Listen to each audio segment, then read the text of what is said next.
Abra sua Bíblia, por gentileza, no livro dos Salmos.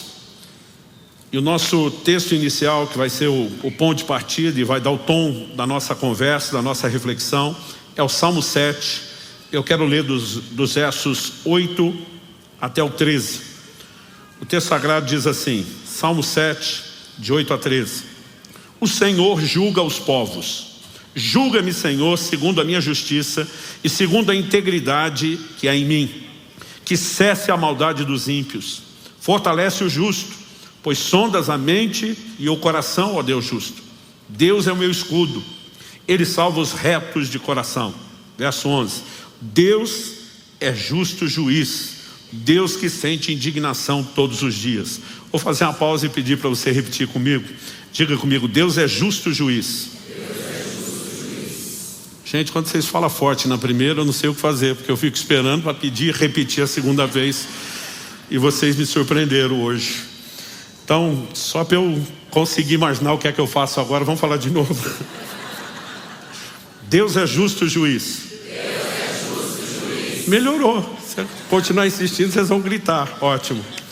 Isso é só para a gente fixar. Deus é justo juiz. Deus que sente indignação todos os dias. Se alguém não se converter, Deus afiará sua espada.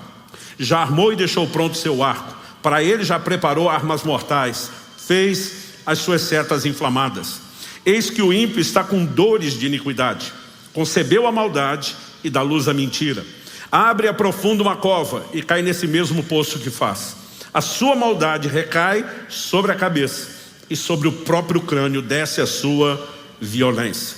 Antes de mais nada, eu quero tomar essa frase do verso 11 que nós repetimos, Deus é justo juiz, e quero destacar como tema da minha mensagem hoje, o justo juiz. E eu quero chamar a sua atenção para alguns fatos que o salmista aqui aborda. No verso 8, ele diz que Deus julgará as nações, ou seja, ele é juiz de todos, não apenas de indivíduos, mas de toda a coletividade, não apenas a humanidade, mas também nações. Mas no verso 8, ele também faz a seguinte afirmação, julga-me, Senhor. Então aquele que é juiz de todos, também é o juiz de cada indivíduo isoladamente. No verso 9, ele diz que o Senhor sonda mentes e corações. Ou seja, não apenas ele é juiz em relação às nossas obras, mas inclusive sobre as nossas intenções, os nossos motivos. O verso 11 tem a afirmação principal que tomamos como título, chamando Deus de justo juiz. O verso 12 fala de uma verdade importante, que Deus não julga antes de oferecer oportunidade de arrependimento. O verso 12 diz, se alguém não se converter, Deus afiará sua espada. E a espada aqui é figura de juízo. Mas antes de exercer juízo, ele sempre oferece misericórdia e um chamado ao arrependimento. Mas dos versos 14 a 16, a Bíblia nos mostra parte da natureza desse julgamento. Como veremos, existe juízo imediato, mas existe juízo futuro. Quando falamos do futuro, outra conversa. Quando falamos do imediato, esses versos 14 a 16 mostram que os injustos, os ímpios, colherão aquilo que plantam. Então ele usa várias expressões. Diz que o ímpio está com dores de iniquidade. Ou seja, o que ele está sofrendo é resultado do seu pecado. Ele diz, concebe a maldade, dá luz à mentira. Abre e aprofunda a cova, mas cai no mesmo poço que faz. A sua maldade recai sobre a sua cabeça. Em outras palavras, parte de como o justo juiz age, retribuindo as pessoas agora, diz respeito a uma lei, um princípio imutável que ele estabeleceu, que nós chamamos da lei da semeadura e ceifa. Mas, condensando todas essas declarações, e para não tratá-las uma a uma, para que a coisa não fique não apenas longa demais na nossa abordagem, mas que a gente consiga ter a capacidade de resumir, eu queria simplificar o que nós vamos abordar em 3 tópicos. O primeiro é te mostrar que é parte da doutrina bíblica, a visão de que Deus é juiz. A Bíblia apresenta Deus como juiz. Não apenas um adjetivo, mas evidentemente esse rótulo bíblico fala de uma ação divina. Ou seja, há uma ênfase em quem Deus é e naquilo que Deus faz. Em segundo e terceiro lugar, nós vamos pegar os desdobramentos do Deus que é juiz. O primeiro deles, nós temos 2 desdobramentos. O primeiro deles será o nosso segundo tópico. Deus nos fará justiça. Em momentos onde injustiçados clamamos a Ele, e Ele vai nos socorrer, Ele vai nos defender. Mas, em terceiro e último lugar, o segundo aspecto. O mesmo Deus que nos faz justiça, também nos julgará. Porque não tem como Ele apenas ser o juiz que me defende da injustiça de alguém, mas que não defende o outro da injustiça que eu lhe faço. E nós precisamos dessa visão. Todo esse volume de informação, e acredito, nós vamos resumir muito, não está na Bíblia, né, sem propósito. A Escritura mesmo nos apresenta esse entendimento. Tudo quanto foi escrito para nosso ensino foi escrito. E depois de construir a visão de que Deus é juiz, de que Ele nos faz justiça e nos julga, a gente tenta concluir aqui com aquilo que de prático, né, podemos tirar e extrair em relação à nossa caminhada em Deus do dia a dia. Então, eu quero começar pelos textos, e eu quero muito mais ler do que apenas explicar, porque os textos falam por si mesmos, né? E ainda que não seja exaustivo, não use todos os textos, eu quero que você perceba que a Bíblia fala mais do assunto do que às vezes a gente percebe. Eu quero começar dos textos que enfatizam Deus como juiz. Vou começar de uma oração feita por Abraão, onde ele está intercedendo por Sodoma e Gomorra antes da destruição, questionando a Deus: se houver tanto justo, o Senhor vai destruir a cidade com justo? Eu disse não. E ele vai mudando a quantidade. Mas num determinado momento, Gênesis 18, 25, Abraão diz assim: longe de ti fazeres tal coisa, matar o justo com o ímpio, como se o justo fosse igual ao ímpio. Longe de ti. Será que o juiz de toda a terra não faria justiça? O questionamento de Abraão diante do Senhor: será que o juiz de toda a terra? É assim que Deus é chamado por Abraão, e a Escritura faz questão de nos revelar isso, né? Será que o juiz de toda a terra não faria justiça? Salmo 75, 7. Deus é o juiz. A um Ele humilha, a outro exalta. Como falamos, tem juízo imediato, tem juízo futuro. No que diz respeito ao agora, muitas vezes são retribuições circunstanciais. 1 de Pedro, capítulo 4, verso 5.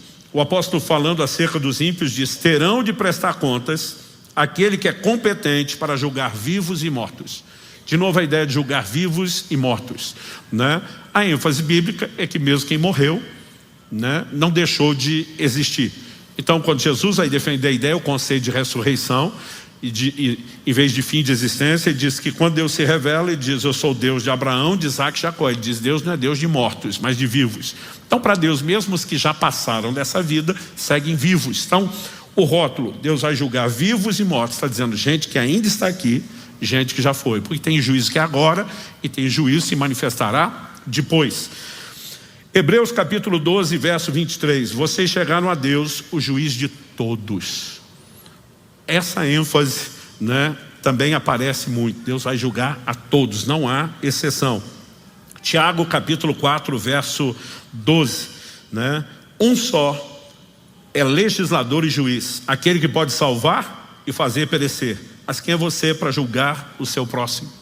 Então, nós temos muita ênfase, não apenas no caráter de Deus, que é justo, mas de um Deus que, além de justo, aplica a justiça.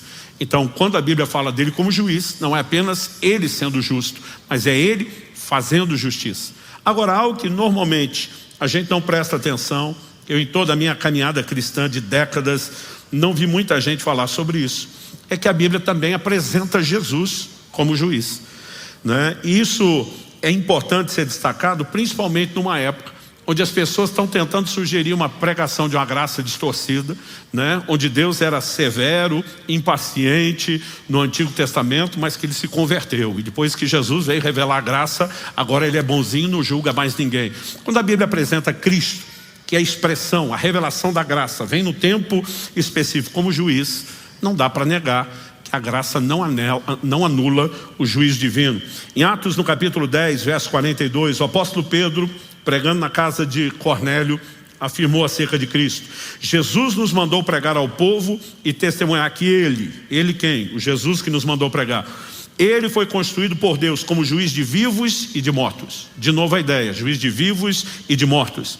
Atos 17, 31. O apóstolo Paulo está pregando em Atenas, o maior palco da filosofia do mundo de seus dias. Detalhe, tanto a pregação de Pedro está sendo dirigida a não crentes, como agora a de Paulo. Essas verdades sobre Deus como juiz, juízo futuro, já era anunciado quando o evangelho era pregado.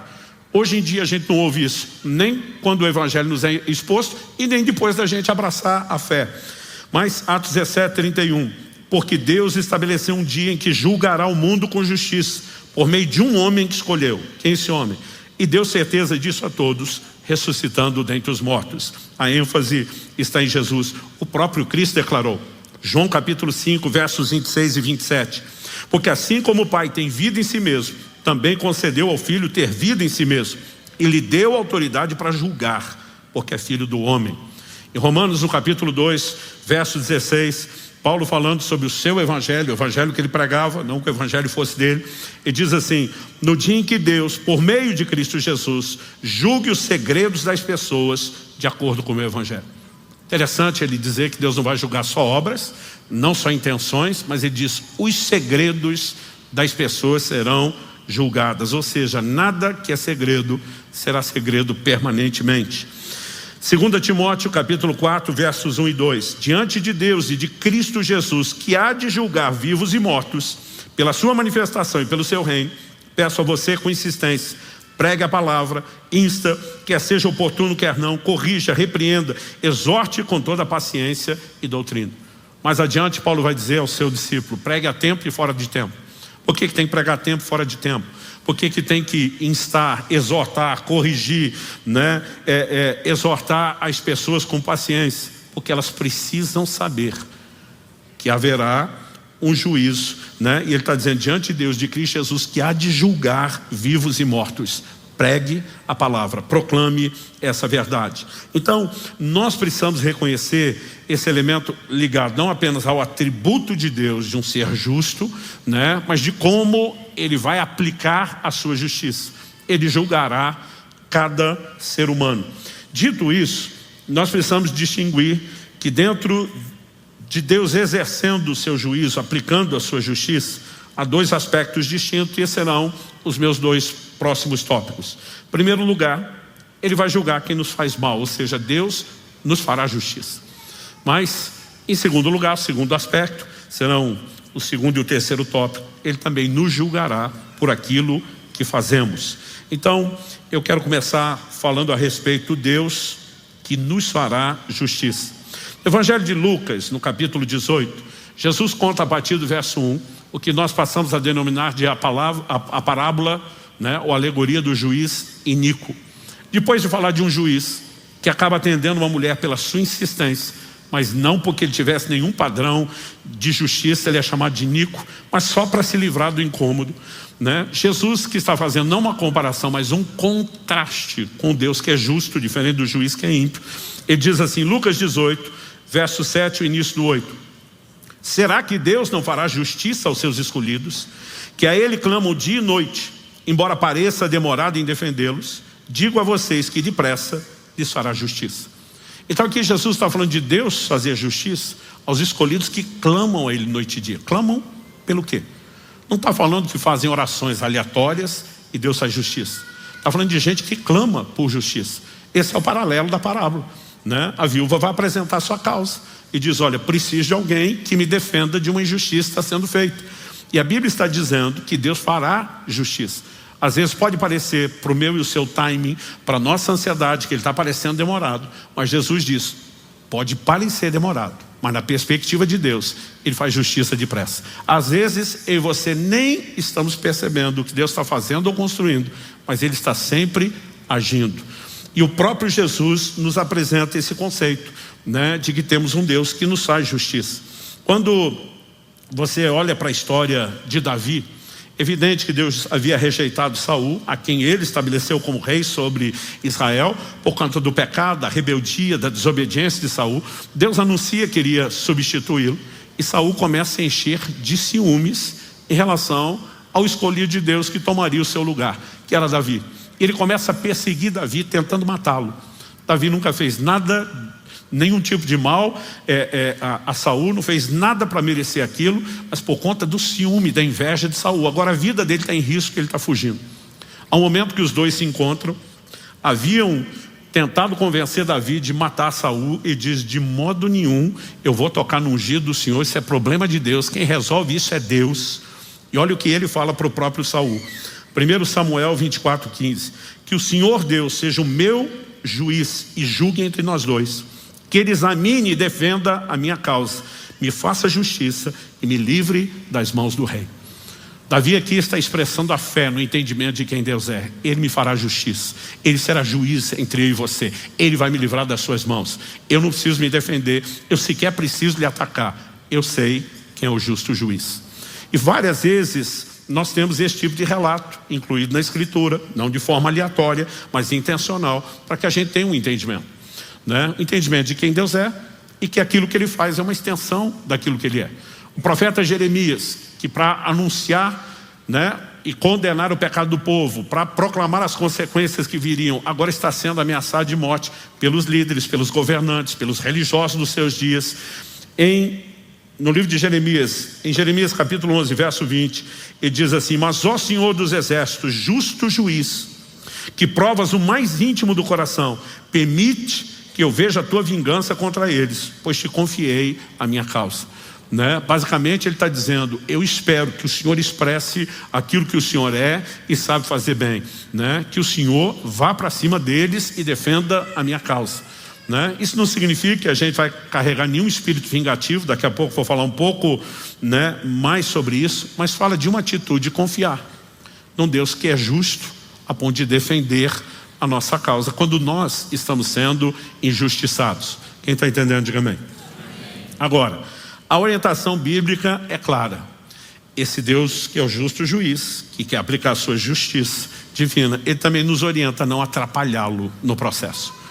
Pastor, como assim não atrapalhá-lo? Vamos lá. Tiago capítulo 1, verso 19 e 20. Sabeis isto, meus amados irmãos: todo homem seja pronto para ouvir, tardio para falar, tardio para se irar. Normalmente é o contrário, né? A gente é pronto para falar, a gente é pronto para irar, mas tardio para ouvir. Ele está dizendo: pega leve, ouça, processe, segura o que você quer falar, o seu sentimento. Mas depois de dizer isso, ele entra com uma explicação. Nós temos aqui no verso seguinte, o 20, ele começa com a palavra porquê, uma conjunção explicativa.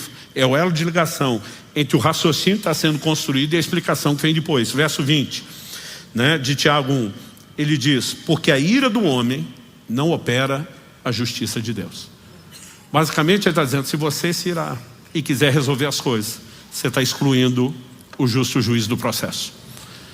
Concordam com isso as palavras de Paulo, que escrevendo aos Romanos, ele diz no capítulo 12, no verso 11: meus amados, não façam justiça com as próprias mãos, mas deem lugar à ira de Deus, pois está escrito: a mim pertence a vingança, eu é que retribuirei, diz o Senhor. Tem muito crente, eu falo isso depois de pelo menos 31 anos de pastorado, que eles têm uma dificuldade enorme com o perdão por causa do seu senso de justiça. Eu vejo muita gente reclamando, protestando: a pessoa fez o que quis e agora fica por isso mesmo. Eu falei: não, a Bíblia não está dizendo que fica por isso mesmo. A Bíblia está dizendo que você se ira se você tenta fazer justiça. A justiça de Deus não vai ser operada. Aí você está por conta num padrão limitado de justiça. Mas quando você prefere entregar ao justo juiz e não se mete, não atrapalha, ele é que vai agir. O fato de que você perdoa alguém e não deixa que o que a pessoa fez destrua essas emoções, não significa que Deus não vai tratar as coisas com justiça. Quem está entendendo? E nós precisamos saber sair de cena e dizer: Deus é contigo, né? Nós precisamos aprender a importância de crer e nos entregar ao justo juiz, aquele que julga retamente. Olha o que o apóstolo Pedro diz, 1 de Pedro, capítulo 2, de 21 a 23. Para isto mesmo vocês foram chamados, pois também Cristo sofreu no lugar de vocês, deixando exemplo para que vocês sigam os seus passos. Você pode repetir isso comigo? Diga: deixando exemplo para que vocês sigam os seus passos. Então nós sabemos que Cristo é o nosso referencial, o nosso modelo, é o padrão de caráter e de comportamento.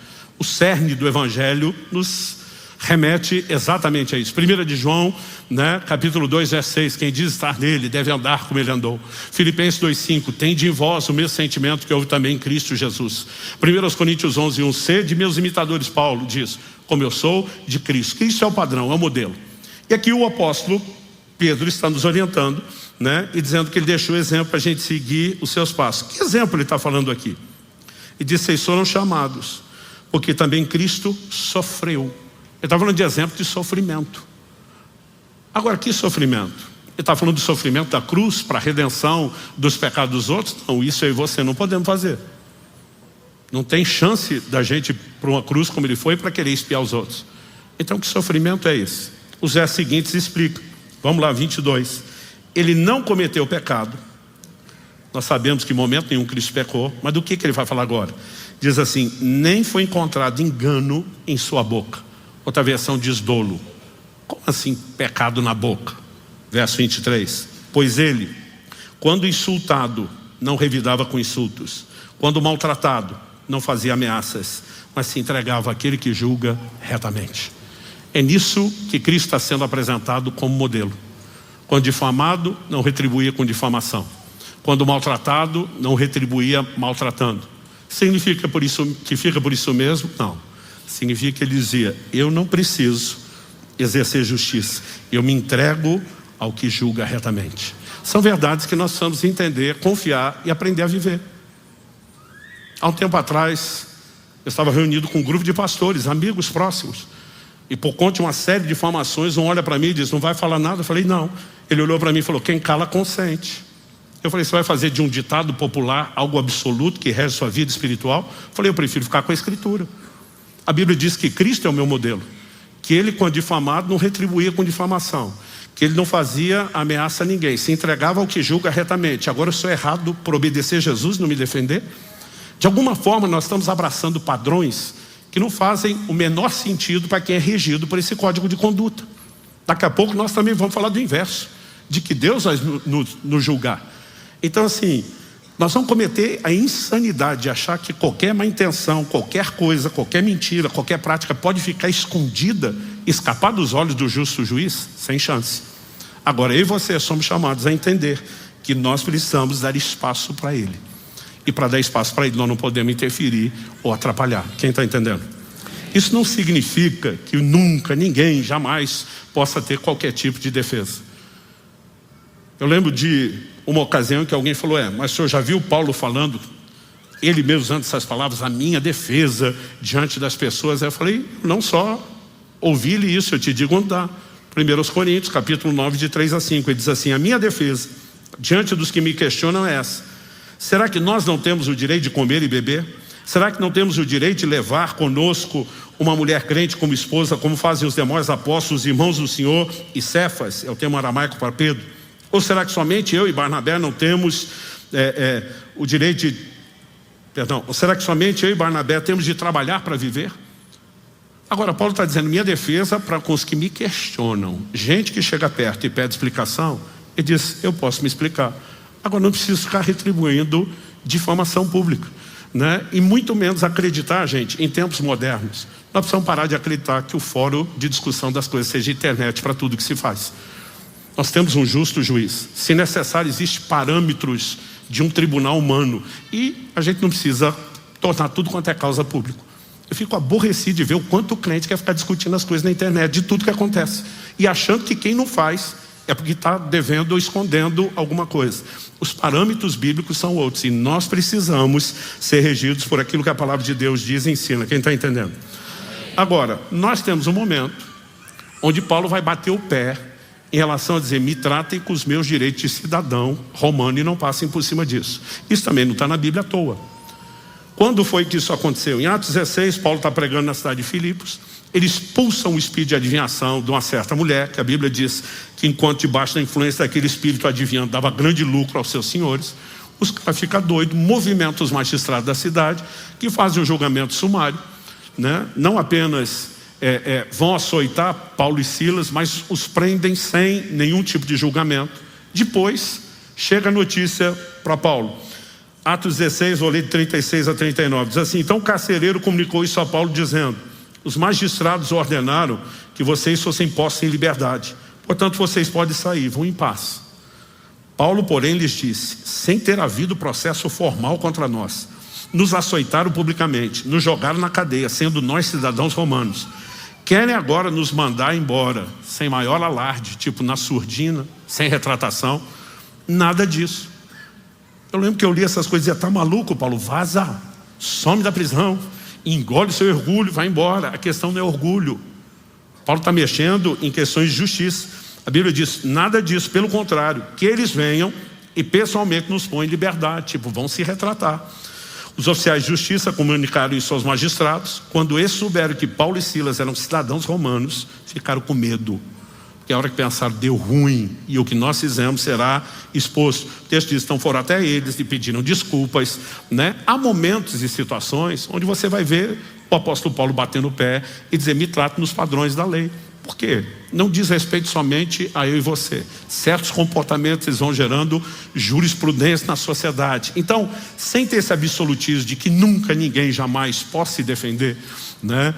Ou seja, para uma pessoa que pede explicação, ou mesmo ir para o fórum certo, em vez de ficar difamando alguém publicamente e defender os seus direitos, mas sem excluir essa possibilidade, para não tentar exagerar de um lado, nós precisamos entender que o coração do cristão precisa ser de alguém que se entrega a Deus. Porque na hora que o crente lê lá: se alguém te bater na face, dá outra. Se obrigar a caminhar uma milha, vá a segunda. Se quiser tomar a capa, entrega também a túnica. E alguns acreditam que isso é viver só de forma passiva. Tipo, a gente não reage, a gente não se defende de forma alguma. Não é basicamente isso que a Bíblia está dizendo. Eu e você precisamos olhar sempre o todo, né? Mas embora o cristão não foi chamado para esse lugar de passividade, de inércia, nós temos no coração a convicção que os outros não têm. Há um justo juiz. Ele nos defende e ele vai fazer justiça. Amém? Então isso precisa nortear o meu e o seu coração. Então, quando somos injustiçados, nós precisamos lembrar: há um justo juiz. Mas na hora de tratar os outros, para que a gente também não cometa injustiça, o mesmo Deus quer que eu e você nos lembramos: Ele também vai nos julgar. Eu e você também seremos julgados de qualquer injustiça que façamos aos outros, assim como alguém que nos faz injustiça será julgado. E a ênfase bíblica também é clara sobre isso. Eclesiastes, capítulo 12, versos 13 e 14. Eclesiastes é aquele tipo, né, de material, a autoria atribuída a Salomão, um homem que viveu tudo intensamente e que no final faz um balanço de como muitas coisas que corremos atrás são vaidade, acabamos perdendo a essência. Ele termina, são as últimas palavras, os 2 últimos versículos do livro. Eclesiastes 12, versos 13 e 14. Ele termina dizendo: de tudo que se ouviu, a conclusão é essa: tema a Deus e guarde os seus mandamentos, porque isso é o dever de cada pessoa. Basicamente ele diz: no frigir dos ovos, avaliando a vida toda, no final das contas só tem uma coisa que importa: tema a Deus, guarde os seus mandamentos. Esse é o dever de cada pessoa. Verso seguinte: por quê? Aí nós temos uma palavra de ligação. Porque Deus há de trazer a juízo todas as obras, não algumas, não a maioria, todas, até as que estão escondidas, quer sejam boas, quer sejam más. E nós precisamos entender que isso é fundamento bíblico, doutrinário, né? Aliás, quando a gente lê Hebreus capítulo 6, que fala sobre os rudimentos da doutrina de Cristo, nós temos lá juízo eterno. Haverá juízo com repercussões por toda a eternidade. Isso é parte dos fundamentos, do rudimento da doutrina de Cristo. E não é só o Antigo Testamento que fala isso. Essa revelação que eles tinham de um Deus justo, que vai julgar todas as coisas, até as que estão escondidas. Ou seja, pode se esconder dos homens, mas ninguém esconde nada de Deus. A Bíblia diz que Moisés, antes de matar aquele egípcio que estava maltratando um hebreu, a Bíblia diz que ele olhou de um e de outro lado. Por que você acha que ele fez isso? Que se tivesse testemunha, você acha que ele teria matado? E muitas vezes a forma como eu e você decidimos agir e viver, será que estão vendo? Será que vão saber? Quando eu era garoto e meu pai contava as histórias bíblicas, pouquinho depois o cadáver do egípcio que ele matou e enterrou veio à tona, a situação foi exposta. Meu pai dizia pra gente, quando a gente era criança, que o Moisés esqueceu o dedão de um dos pés do egípcio que enterrou para fora da areia e alguém descobriu. Gente, eu acreditava tanto nisso, que quando eu comecei a ler, fui ler na Bíblia e não achava isso, perguntei para meu pai: mas onde está? né? Meu pai dizia, isso é uma brincadeira. Eu disse, o senhor falou tanto que eu acreditava nisso como fosse parte da escritura. Foi frustrante descobrir que não tinha um dedão para fora. Agora, nós não sabemos como o fato foi descoberto. Mas no livro de Números, Moisés, o mesmo Moisés diz, não sabeis que o vosso pecado é de vos achar. Lá na frente, na nova aliança, nós encontraremos Jesus dizendo, não há nada que esteja oculto, que não há de ser revelado. Não há segredo, não há nada que vai permanecer escondido. Um dia haverá prestação de contas, né? E Paulo em Colossenses, no capítulo 3, de 23 a 25, ele diz assim, tudo o que fizerem, façam de todo o coração, como para o Senhor e não para as pessoas, sabendo que receberão do Senhor a recompensa da herança. É a Cristo Senhor que vocês estão servindo. E quem fizer injustiça, receberá em troca a injustiça feita. E nisto ninguém será tratado com parcialidade. Se você olhar os versículos anteriores, Paulo está falando da maneira como os servos deveriam servir os seus senhores. Hoje a gente contextualiza e aplica assim, como, né, o empregado deve tratar o patrão ou o chefe. Mas ali, gente, nós estamos falando de pessoas que estavam numa posição sem nenhum direito. Mas Paulo diz nos versículos anteriores, não sirva somente quando você está debaixo de vigilância à vista. Quando ninguém está vendo, existe um Deus que está vendo. E nós fazemos tudo o que fazemos com a maior dedicação e empenho, porque tudo que nós fazemos deve ser feito para o Senhor. Deve ser feito para Cristo. E ele também declara, né? É Cristo o Senhor que vocês estão servindo. Portanto, vocês vão receber do Senhor a recompensa da herança. Deus vai retribuir todas as coisas que fazemos, boas e más. Paulo diz em 2 Coríntios, capítulo 5, verso 10, importa que cada um de nós compareça perante o tribunal de Cristo. Nós mencionamos antes Jesus como juiz. Isso é uma ênfase, né, enorme do Novo Testamento. Para cada um receba tudo aquilo que fez por meio do corpo. Deus vai julgar boas obras, Deus vai julgar as más obras, né? E o texto diz, ninguém será tratado com parcialidade. Assim como na hora de nos fazer justiça, para alguém que foi injusto conosco, Deus é imparcial. Na hora de nos julgar, Ele também será igualmente imparcial. Em Romanos, no capítulo 14, de 10 a 12, nós lemos assim, você, porém, porque julga o seu irmão, e você porque despreza o seu irmão, pois todos temos de comparecer diante do tribunal de Deus. Essa palavra traduzida todos, um dos seus significados é todos, mas ela também significa cada um individualmente. Ou seja, o todos aqui é a soma de cada indivíduo. Mas uma tradução ainda mais acurada seria cada um. Porque cada um de nós será, no final todos serão. Mas não é prestação de contas genérica, coletiva, é individual. O texto diz, pois todos temos de comparecer diante do tribunal de Deus. Deus tem um tribunal, porque Ele é o justo juiz. Como está escrito, por minha vida, diz o Senhor, diante de mim se dobrará todo o joelho, toda língua dará louvores a Deus. Verso 12 de Romanos 14. Assim, pois, cada um de nós prestará contas de si mesmo diante de Deus. Hebreus capítulo 4, verso 13. Não há criatura que não seja manifesta na sua presença. Pelo contrário, todas as coisas estão descobertas e expostas aos olhos daquele a quem temos de prestar contas. Não só a Bíblia está enfatizando, haverá prestação de contas, né? Mas a Bíblia diz, não tem uma criatura que não seja manifesta, revelada na presença dele. O texto insiste e diz todas as coisas. Uma tradução mais antiga diz nuas e patentes. Todas as coisas estão descobertas e expostas aos olhos daquele a quem vamos prestar contas. Quando Moisés olhou de um e de outro lado, ele estava pensando, ninguém está vendo. Se ninguém está vendo logo, como preguei no final do ano passado, dá nada não. Agora, se eu e você acordássemos a cada santo dia, pensando, tudo que eu faço está sendo vigiado, filmado, você acha que mudaria a sua maneira de se comportar? Pois eu quero te dizer que a cada dia você está sob vigilância. A Bíblia diz que os olhos do Senhor estão em todo lugar, né? Não há absolutamente nada que eu e você façamos que fuja ao olhar e aos registros divinos. Eu lembro quando ainda adolescente, eu fui muito impactado por uma história de um certo ministro que havia tropeçado, cometido um certo pecado. E ele foi chamado pela liderança dele para um momento de conversa. Eles disseram, olha, nós sabemos que você está envolvido nesse tipo de prática. Nós sabemos que não é uma única vez. E nós queremos restaurá-lo, nós queremos recuperá-lo. Mas não existe a menor chance de você ser restaurado espiritualmente sem admitir o que fez. E nós estamos te chamando para dar oportunidade. Ele dizer, não fiz nada. Ele dizer, nós sabemos que fez. Ele ainda cinicamente disse, se por acaso eu realmente tivesse feito, ainda negando, vocês não teriam a menor condição de provar.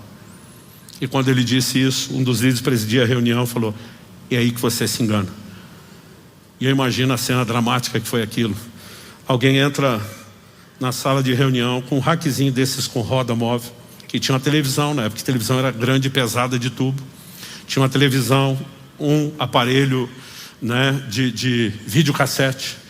E alguém colocou uma fita de uma gravação que ele não sabia que existia, expondo tudo o que ele tinha feito, né? Eu imagino o choque. E nem tinha muita audiência, era uma equipe pequena e reduzida. Mas eu lembro que depois dessa história eu ficava pensando no tribunal de Deus, quando um dia todos vamos estar lá. E de alguma forma a Bíblia não fala isso, mas eu passei a acreditar que ia ter um telão. Meus filhos um dia disseram, pai, você fez a gente acreditar que ia ter telão. Eu falei, eu nunca disse que ia ter telão. Quando a Bíblia fala dos registros, fala, abriram-se os livros. Era a linguagem deles. Na época era tudo registrado à mão. Eu falei, imaginei o registro da nossa época em vídeo. Pode ser que quando nós chegar lá, a tecnologia vai ser surpreendente. Vai ser um holograma em 3D completo, né? Você virando a tela, enxergando de todos os ângulos. Mas haverá prestação de contas. Nada ficará oculto. E aí precisamos ser norteados por esse tipo de entendimento. Ou seja, não é apenas tratar bem alguém, preocupado com o que as pessoas estão vendo ou pensando. É eu e você a cada dia lembrando, há um Deus que está vendo todas as coisas. E o nosso maior desejo deveria ser de agradá-lo. Mas além do desejo de agradá-lo, como eu preguei no final do ano passado, quando falei aqui do danada não, nós precisamos do temor de Deus. É por isso que o livro de Eclesiastes diz, né, de tudo que se ouviu, a conclusão é essa, tema a Deus. Por que ao longo das escrituras ele está revelando que vai nos julgar? Porque ele quer que a gente ande com essa consciência. Então alguém pode achar que cobriu os seus rastros, alguém pode negar, né, não aconteceu isso. O apóstolo Pedro confronta Ananias, diz, me diga, você e sua mulher venderam o campo por esse preço? Diz sim. Ele está dando a chance e a oportunidade do cara admitir, mas de alguma forma está acreditando, ninguém vai saber. E Pedro diz, por que você resolveu mentir ao Espírito Santo? Eu já tinha descoberto toda a situação. E você tem um Ananias sendo julgado. Olhando para as escrituras, eu percebo que essa consciência, ela começa a definir a minha e a sua forma de andar. Em Tiago, no capítulo 5, no verso 9, a Bíblia diz assim, irmãos, não se queixem uns dos outros, para que vocês não sejam julgados. Eis que o juiz está às portas. Que juiz é esse que ele está falando? Nós lemos Tiago 5:9. Você lê os versículos 7 e 8, ele está falando da vinda de Jesus. De novo ele está apresentando Cristo como juiz, dizendo o juiz está às portas vindo julgar tudo. Não se queixem uns dos outros. Ele não está nem entrando no mérito de você tem razão do que está queixando ou não. Normalmente quem se queixa acha que tem razão. Ele pode ter distorcido a história, ele pode ter uma perspectiva incompleta, ele pode ter se convencido de algo, mas todo mundo está queixando, acha que tem razão. Agora, por que ele está dizendo não se queixem uns aos outros? Porque nossa queixa não tem que ser levada para os outros. Há um justo juiz a quem você podemos clamar noite e dia. E muitas vezes nós simplesmente usamos o direito de sermos defendidos por um Deus que é justo para quebrar outros princípios dele, praticando a difamação. Outro dia uma pessoa falou para mim, eu não te entendo. Fulano vive falando mal de você e eu sempre vejo você falando bem dele. Eu falei, o que fulano faz revela o que ele é. O que eu faço precisa revelar quem eu sou. E nós precisamos ter algo que seja claro diante de Deus. Não dá para brincar com ele. Nem em relação a se queixar se eu acho que preciso de defesa. Então ele está dizendo, não se queixe. Algo que mexeu muito forte comigo anos atrás, o Espírito Santo um dia me fez pensar as coisas no ângulo que eu não tinha olhado. Ele me fez parar para pensar e trocar de lugar. Se eu tivesse no lugar de Deus, tivesse que enviar meu filho Jesus à terra, chegaria como um garoto que precisaria de um pai adotivo que o orientasse, que o educasse, que fosse modelo e padrão. Quais seriam as virtudes que eu esperaria nesse pai? Quando pensei nisso, eu peguei uma folha de papel, fui fazendo colunas. Gente, eu enchi a folha toda, todas as colunas, com adjetivos, com boas qualificações do que eu procuraria, né, encontrar naquela pessoa que seria o meu representante, que seria o pai do meu filho na terra se eu tivesse olhando para a importância do plano de redenção e pensando nisso. Depois de eu ter feito toda essa avaliação e essa análise, o Espírito Santo falou comigo: agora vá conferir o que a Escritura diz a respeito da pessoa que eu escolhi, né? Mateus capítulo 1, verso 19 diz assim: José, com quem Maria estava para se casar, sendo um homem justo e não querendo difamá-la, resolveu deixá-la sem que ninguém soubesse. O cara está noivo, mas descobre que a mulher está grávida. Você acha que a primeira coisa que passou na cabeça dele? Obra do Espírito Santo. Isso nunca aconteceu nem antes nem depois. O cara vai supor isso. Primeira coisa que ele pensa: me trollaram, me passaram a perna, bola nas costas, chame como quiser.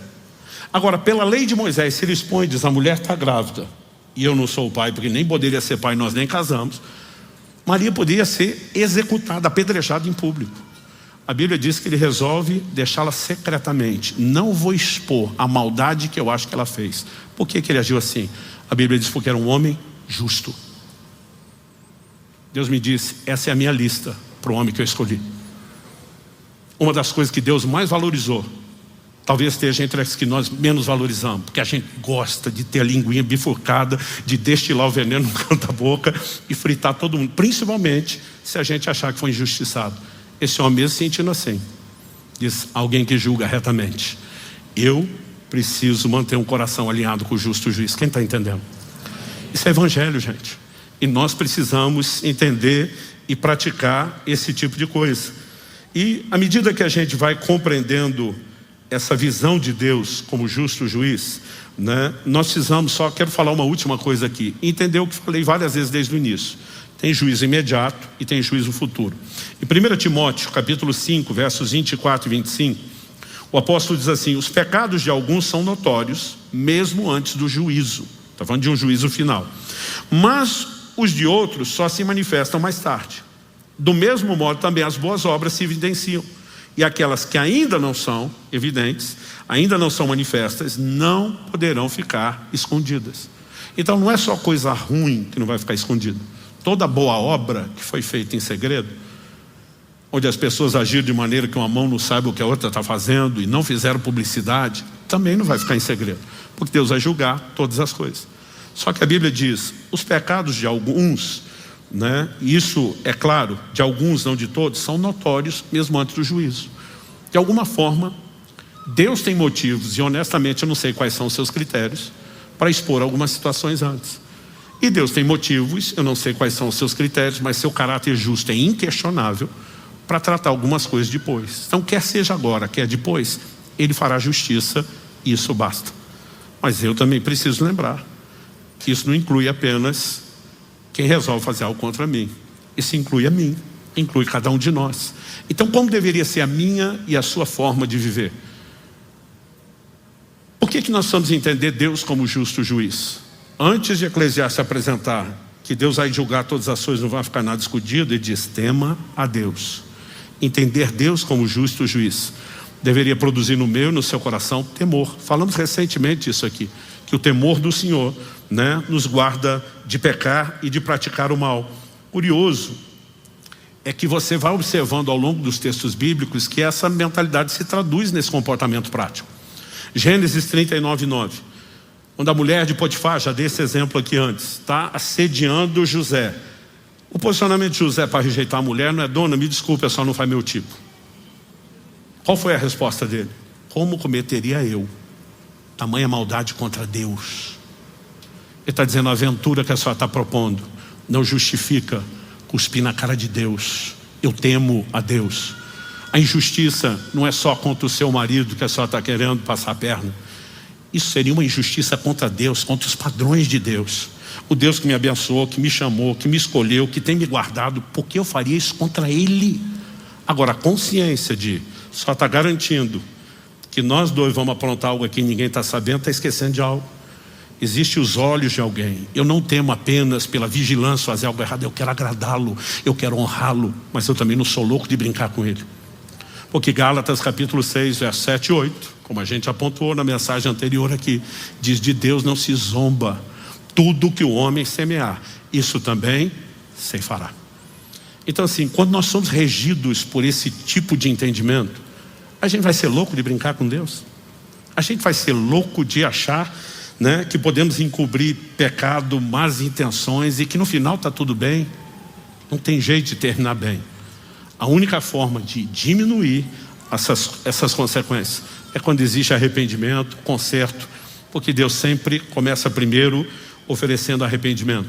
Lembra quando nós lemos o texto inicial, e aqui eu encerro, no verso 12 a Bíblia diz: se alguém não se converter, que primeiro Deus vai dar a chance de mudar o rumo. A ideia de conversão, né, fala de fazer uma meia volta, uma reviravolta.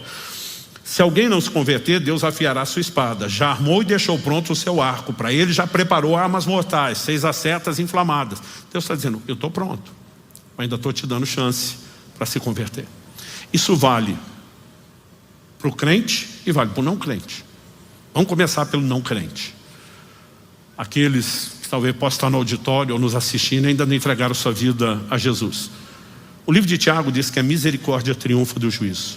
Antes de aplicar juízo, o justo juiz sempre oferece misericórdia primeiro. Sempre a oportunidade para arrependimento e restauração. Sempre. Olha o que o apóstolo Paulo, pregando em Atenas, eu sempre faço questão de destacar isso, o maior palco da filosofia do mundo dos seus dias. Gente que pensava. Ele diz, Atos 17, 30 e 31. Deus não levou em conta os tempos da ignorância, mas agora Ele ordena a todas as pessoas em todos os lugares que se arrependam.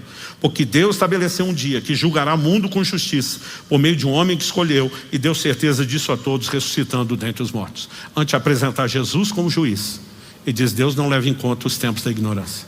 Você estava nas trevas, estava sem revelação.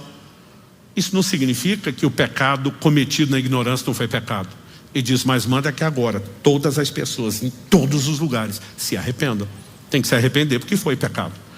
Mas eu não levo em conta, Deus está dizendo, eu não estou deixando de considerar que você pecou. Eu só estou oferecendo misericórdia porque você fez isso na ignorância. E eu estou te dando a oportunidade de agora ter luz para que você se arrependa e se conserte. Isso Deus aplica para o não crente e Ele aplica para o crente. Outro texto que eu apresentei aqui, vou repetir intencionalmente, né? Tem coisas que a gente faz aqui intencionalmente, ficar batendo na mesma tecla para ajudar no processo didático de aprendizado. O apóstolo Paulo escreve aos Filipenses e diz, eu não me canso de vos dizer as mesmas coisas. O livro de Hebreus diz, importa que nos apeguemos com mais firmeza às verdades ouvidas. Como qualquer pai e mãe sabe que educar filho, você não adianta apenas falar uma vez, porque o que ele precisa não é de informação, ele precisa de ênfase até que ele abrace aquilo, incorpore aquele princípio e aquele valor na conduta dele. No reino de Deus não é diferente. Então me permita intencionalmente ser repetitivo. Carta ao anjo da igreja de Tiatira, em Apocalipse 2. O Senhor, se dirigindo à mulher, a que ele denomina, chama ela como Jezabel, dei-lhe tempo para que se arrependesse. Porém ela não quer se arrepender da sua imoralidade. Eis que farei com que fique acamada, trarei grande tribulação aos que com ela adulteram, caso não se arrependam das obras que ela incita. Matarei os seus filhos e todas as igrejas saberão que eu sou aquele que sonda mentes e corações e retribuirei a cada um de vocês segundo as suas obras. Deus diz, dei-lhe tempo para que se arrependesse. E a gente tem falado que isso é longanimidade, paciência. O problema é que alguns confundem longanimidade com impunidade. Dá nada não. Não tem jeito do justo juiz deixar barato. Ele normalmente oferece oportunidade de conserto. Mas se a misericórdia não for abraçada, o juízo inevitavelmente se seguirá. E Deus disse, se eu não conseguir recuperar o meu temor no seu coração para salvar você, eu te uso de exemplo para salvar os outros. Mas eu vou para cima de tu. E quando a gente entende essas coisas, eu vou repetir, não tem como eu e você não repensarmos a forma de viver. Não há a menor chance. A pessoa pode adotar um estilo de vida de fachada, um discurso, pode negar um monte de coisa. E daí? E quando estiver diante de Deus? O que vai adiantar esse discurso depois? Então entender Deus como justo juiz pode afetar de forma significativa a maneira como eu e você caminhamos. Mas também quando, não só isso vai nos impedir de fazer injustiça contra Deus e os outros, mas também quando somos injustiçados, a gente lembra, Ele é justo juiz para uma coisa e para outra. E nós podemos confiar nele. Você recebe essa palavra em nome de Jesus? Vamos ficar em pé para parecer que está acabando.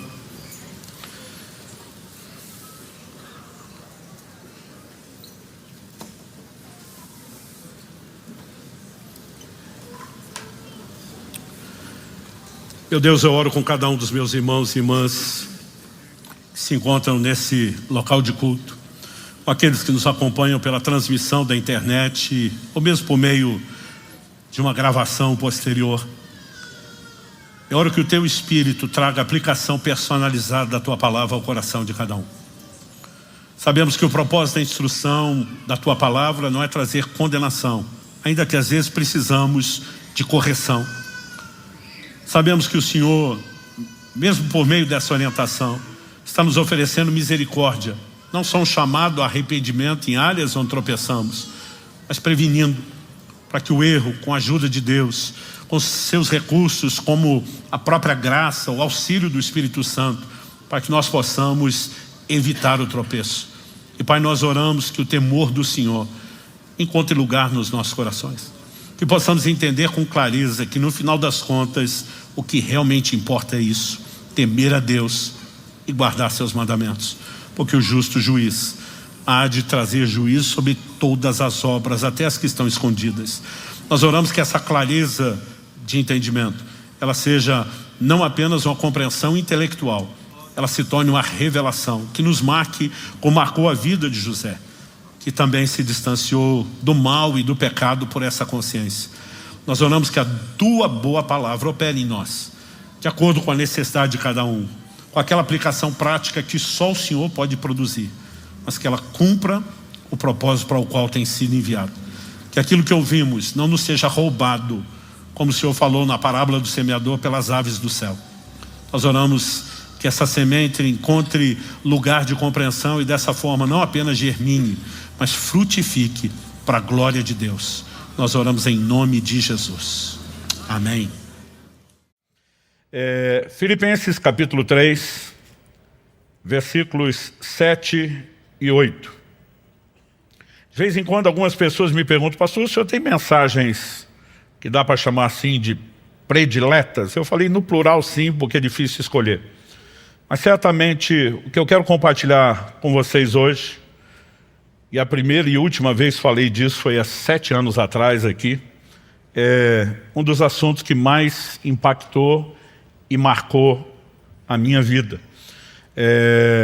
Isso me levou depois a compartilhar essa mensagem no formato de um livro, que até hoje é o maior best-seller, é o nosso livro mais divulgado, que é o livro Até Que Nada Mais Importe. Já passamos de 500 mil de exemplares distribuídos, e eu senti muito forte de Deus, né, de mexer nesse assunto 7 anos depois. Eu quero que você me acompanhe em Filipenses 3, versos 7 e 8, que diz assim: mas o que para mim era lucro, isso considerei perda por causa de Cristo. Na verdade, considero tudo como perda, por causa da sublimidade do conhecimento de Cristo Jesus, meu Senhor. Por causa dele perdi todas as coisas e as considero como lixo para ganhar a Cristo. Pai, nós oramos pedindo a Tua graça, ação poderosa do Teu Espírito Santo.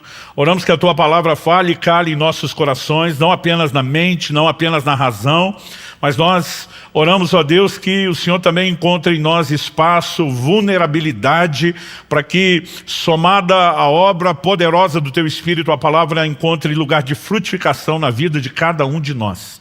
Desde já te agradecemos por tudo o que o Senhor fará e declaramos nossa total confiança e dependência do Senhor e da liderança do Espírito da verdade nesse momento. Nós oramos em nome de Jesus. Amém. Bom, eu queria começar com um pano de fundo, falando de como Deus me conduziu esse texto e me fez entender o que eu quero compartilhar. No dia 31 de dezembro de 2007, último dia do ano, a gente acordou em clima de férias lá em casa, já mais tarde, o almoço acabou saindo também mais tarde, e porque não havia compromissos, a não ser nossa preocupação era só o culto da passagem de ano. Eu lembro que não tivemos pressa de levantar da mesa. Kelly e eu, depois do almoço, ficamos conversando. As crianças eram menores, evidentemente, não conseguem ficar na cadeira por muito tempo, mas elas já tinham saído brincar, e Kelly e eu estávamos conversando, e eu lembro do momento em que eu empurrei o prato já vazio de lado, olhei para minha esposa e falei para ela: nos próximos 21 dias, eu não vou comer mais nada. A partir desse momento, essa foi minha última refeição. Nas próximas 3 semanas, eu vou apenas tomar água. Quando falei isso, minha esposa fez uma cara de preocupado. Eu nunca tinha feito até então mais do que 14 dias de jejum, e mesmo esse não eram tantos assim. E quando eu falei que ia fazer algo que nunca fiz, minha mulher me olha com cara de preocupação, e a primeira pergunta dela é: Deus te pediu? Eu falei: não, vou fazer porque eu quero. Né? E ela ficou ainda mais preocupada quando eu falei que não foi Deus que me orientou. E eu lembro de ter dito para ela: 2008 será na minha vida o ano da busca. Falei para ela: eu quero buscar Deus como eu nunca fiz. Eu vou fazer coisas que eu nunca fiz. Vou jejuar como eu nunca jejuei. Eu vou orar como eu nunca orei. Eu vou ler a Bíblia como eu nunca fiz. E de fato, aquele foi um ano onde me dediquei a isso. Eu cheguei a ler naquele ano a Bíblia toda, em um mês, de capa a capa, 2 vezes.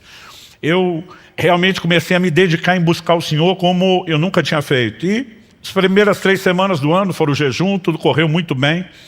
3 semanas depois de terminar o jejum, estávamos em meados de fevereiro. Acredito que especificamente tenha sido dia 19 de fevereiro. Era uma terça-feira à noite, na época não tinha, né, os nomes que passamos a usar, Tadel, depois Alcance Mais, mas era a nossa reunião com líderes. Não chamávamos aquilo de um culto. Normalmente nós tínhamos uma oração, passávamos direto com a palavra ou de alinhamento doutrinário, alinhamento da visão, do coração, e tentávamos terminar a reunião o mais rápido possível, por ser dia de semana e de trabalho. Mas eu lembro que enquanto alguém estava orando e fazendo a abertura da reunião com aquela oração inicial, o irmão olha para mim, já passou a mão no violão, segurando o violão, e ele me faz um sinal com o dedo assim: uma só. Quem diz: me deixa ministrar uma só. Eu fiz uma cara feia para ele e fiz assim: uma só. Né? Como quem diz: nós não estamos aqui para isso, não é um momento de culto, e eu quero ficar focado no que é a nossa reunião. Mas quando ele pegou o violão e começou a dedilhar e cantar uma canção, ainda me lembro a canção, uma canção do Marcos Witt, que diz: te anelo, te necessito. Né? Enquanto nós estávamos cantando aquela canção, alguém lá no céu resolveu apertar o botão que ativa o modo glória da reunião. E eu não consigo até hoje te explicar o que foi que aconteceu. Algumas pessoas aqui ainda são, né, daquela época, estamos falando de fevereiro de 2008, os primeiros anos da igreja. E num instante, eu creio que nem se a gente tivesse combinado, ensaiado, coreografado, a gente poderia produzir um resultado tão simultâneo. No mesmo instante, todo mundo naquela sala, na época nos reuníamos no prédio da Água Verde. Para quem conheceu, né, as reuniões com os líderes, porque eram menores, aconteciam na sala de cima, lá onde depois virou Ministério Infantil. E num instante, de repente, todo mundo começa a chorar, mas não era um choro qualquer. Né? Eu olho para a sala e percebo que todo mundo, além de mim, estamos chorando de uma maneira fora do comum. Né? Todo mundo começou a ajoelhar, deitar, prostrar no chão, alguns sentaram, mas era um choro muito intenso. E eu estou tentando entender o que está acontecendo, eu estou tentando entender por que eu estou chorando, por que os outros estão chorando. E o meu questionamento é dizer: Espírito Santo, o que é que está acontecendo? O que é que o Senhor está fazendo aqui? De repente o Espírito Santo falou ao meu coração: estou chamando vocês a um lugar de arrependimento profundo. Eu pensei: faz sentido, choro desse jeito, com arrependimento. Mas minha próxima pergunta a Deus é: arrepender do quê? Eu me lembro quando eu era garoto, e algumas vezes meus pais recebiam algum tipo de visita em casa. Na hora de ir embora, existia um protocolo que era quase sempre que seria repetido. As pessoas, na hora de sair, diziam assim: desculpa qualquer coisa. Eu, na minha cabeça, mesmo que criança, aquilo não fazia o menor sentido. Eu pensava: se tem algo para pedir desculpa, peço por aquilo. Se não tem, não peça. Né? Mas esse negócio de desculpa qualquer coisa, para mim era muito vago. E eu lembro que na hora eu lembrei disso, falei: Deus, arrepender do quê? Porque arrependimento tem que ser específico. Não adianta a gente dizer para o Senhor: desculpa qualquer coisa. Né? E naquele momento o Espírito Santo falou ao meu coração: vocês precisam se arrepender por não estarem me buscando como deveriam. E essa foi a hora que doeu. Porque eu estava no ano da busca. Eu estava me dedicando a buscar o Senhor como eu nunca tinha feito. Tinha acabado de fazer há poucas semanas o maior jejum da minha vida. Né? Muitas vezes, porque eu tinha me determinado a ler a Bíblia tantas vezes aquele ano, eu tinha uma cota de capítulos diária que era o mínimo. Então às vezes eu ia dormir 2, 3 da manhã, porque o dia corrido eu não tinha conseguido ler. Né? E dentro de mim bate um sentimento, é lógico que eu não tive coragem de abrir minha boca. Aprendi com meus pais desde criança que tem 2 tipos de gente, pelo menos, que você tem que respeitar. Quem é mais velho que você e tem mais autoridade que você, e Deus é no mínimo os 2. Mas o sentimento veio, eu mordi minha boca, pensei: não falo nada, né? Mas o sentimento de indignação veio. Né? A vontade era gritar para Deus: se isso não está bom para você, quando é que vai estar? Né? Porque eu pensava: depois de estar dando o meu melhor em tudo, ainda tem que me arrepender por não estar buscando direito. né? E foi um senso de indignação que eu não consigo explicar, mas por mais que eu tenha tentado, não fale, não peca. O salmista diz, a palavra ainda não me chegou à boca e tu já conheces. Um Deus você não precisa nem falar, você pensou, ele ouviu. Você vai pensar daqui uns 10 anos, ele já ouviu. E apesar de não ter feito a pergunta, quando é que vai estar bom para você? O Senhor me respondeu. Eu nunca mais vou esquecer a resposta. Ela é o tema da minha mensagem, tornou o título desse livro. A frase que eu ouvi foi, até que nada mais importe. O Senhor me disse, quando você chegar ao ponto onde nada para você é mais importante do que me buscar, você chegou onde deveria chegar. E o Senhor me disse, nesse momento você não está indo para esse lugar. O Senhor me disse, você decidiu que seria o ano da busca e o que você está fazendo na verdade é quebrar todos os seus recordes. Orar como não orava antes, ler mais do que lia antes, jejuar mais do que lia antes. Mas o Senhor diz, a única coisa que você fez foi melhorar sua performance, seu desempenho de busca. Isso não significa que seu coração me deseje mais do que desejava antes. E aquilo caiu como uma bomba dentro de mim. Interessante é que Deus não precisa discutir muito. O poder de persuasão dele vai além de argumentação, né? De repente parece que meus olhos se abriram e eu entendi, em fração de segundos, coisas que eu precisei de um livro inteiro para tentar explicar. É difícil você definir revelação, né? Você tem em fração de segundos coisas que você gasta horas falando e parece que não é suficiente para explicar. Mas de repente todo esse desenho se abre a partir desse texto. O apóstolo Paulo dizendo que para mim era lucro, isso eu considerei como perda. Quando você ouve as expressões lucro e perda, são palavras normalmente aplicadas ao mundo monetário, financeiro, né, a questões de valores materiais, mas é evidente que Paulo não está falando disso.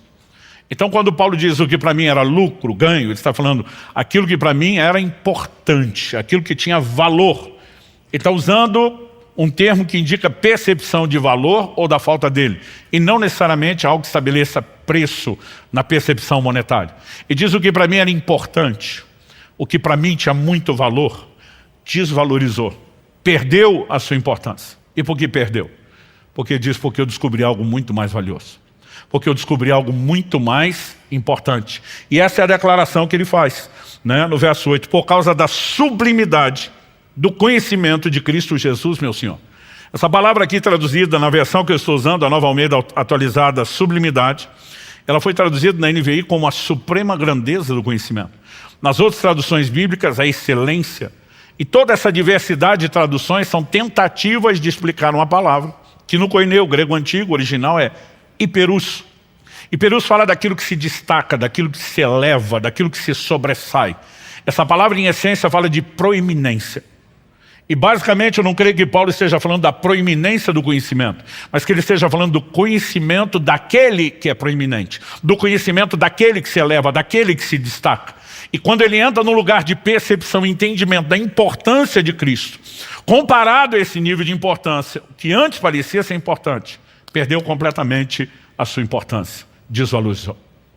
E nesse momento eu entendi o Senhor dizendo, eu não espero de você nada menos do que chegar a esse lugar de compreensão, que nada deve ter a mesma importância para você do que eu. Ou seja, muitos de nós já não buscamos a Deus como deveria. Dos que estão buscando, alguns de nós, estamos focando talvez algo que precise de um certo ajuste. E eu quero começar falando em primeiro lugar, esse foi o primeiro nível de entendimento e de correção que Deus trouxe para mim. Eu não vim aqui corrigir você, eu vim contar a história da minha correção, na esperança de que a carapuça também lhe sirva.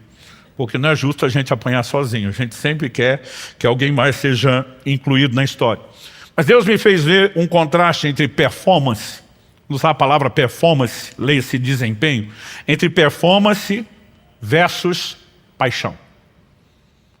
Muitas vezes nós estamos nos dedicando a uma performance de busca, sem ter a paixão que deveria mover a nossa busca a Deus. Isso talvez possa ser bem percebido num dilema apresentado na Escritura que envolve a igreja de Éfeso. Na primeira das 7 cartas às igrejas da Ásia, no início de Apocalipse 2, o Senhor se dirige, né, ao anjo, ao mensageiro da igreja, e começa nos mostrando que era uma igreja de alta performance. Conheço as tuas obras, teu labor, a tua perseverança. Para mim tem uma progressão aqui. A obra já mostra que era uma igreja ativa, trabalhadora. Mas quando fala labor, já está falando do modo canseira, muito trabalho. Mas quando fala de perseverança, isso está falando daquela pessoa que chegou no modo sacrifício. É aquele nível que de vez em quando a gente fala para os nossos líderes aqui, é sangue nos olhos e faca no dente. É com ou sem vontade, com ou sem empolgação. E a igreja de Éfeso era uma igreja de alta performance, não importa a perspectiva de análise. Se você lê a história, né, do que acontece em Éfeso, registrado no livro de Atos, se você lê as entrelinhas da própria epístola de Paulo aos Efésios, se você olha para a carta que o Senhor Jesus envia através do apóstolo João no Apocalipse, ou se você olha as descrições da história, a igreja de Éfeso era uma igreja incontestavelmente de alta performance, não só no trabalho. Eles eram, né, o que nós podemos chamar de uma igreja que tinha muita resiliência. O Senhor diz, suportastes provas por causa do meu nome e não desfaleceste. Tinha um controle de qualidade até. O Senhor diz, puseste à prova os que se dizem apóstolos e não são, e os achaste mentirosos. Não há ângulo ou perspectiva que você avalie a igreja de Éfeso que não veja nela alta performance. Mas o Senhor diz, tenho porém contra ti, que abandonaste o teu primeiro amor. E aí Deus está dizendo, a performance está lá em cima, estratosférica. Mas a paixão está no chinelo, está lá no chão. E aqui, de repente, um desenho começa a se abrir. E o Senhor não fala disso como se fosse uma crise. Eu lembro de uma ocasião que uma pessoa me aborda e diz, pastor, o senhor poderia orar por mim no final de um culto? Eu falei, claro. Pelo que você quer que eu ore? Eu gosto de perguntar pelo que a pessoa quer oração. E ela falou assim, não, eu estou em crise. Eu falei, que tipo de crise? Ele falou, perdi o primeiro amor. Eu falei, desculpa, então você não está em crise, você está em pecado. E ele me olhou assustado, como assim? Eu falei, o único momento em que Deus toca no assunto, você está falando de perder o primeiro amor e diz, lembra-te de onde caíste, chama de queda. Arrepende-te, está chamando arrependimento. Então nós temos uma lógica muito simples. A definição bíblica de pecado está lá em 1 João 3,4. É a transgressão, a desobediência da lei. Quando perguntaram a Jesus qual o maior, o principal, o número 1 de todos os mandamentos, o que é que Jesus respondeu? Amarás ao Senhor teu Deus de todo o teu coração, com toda a tua alma, com todo o teu entendimento, com todas as tuas forças. Logo, não é apenas amar a Deus que é o mandamento principal, mas é amá-lo com tudo que é em nós, é amá-lo com o que nós podemos chamar de amor total.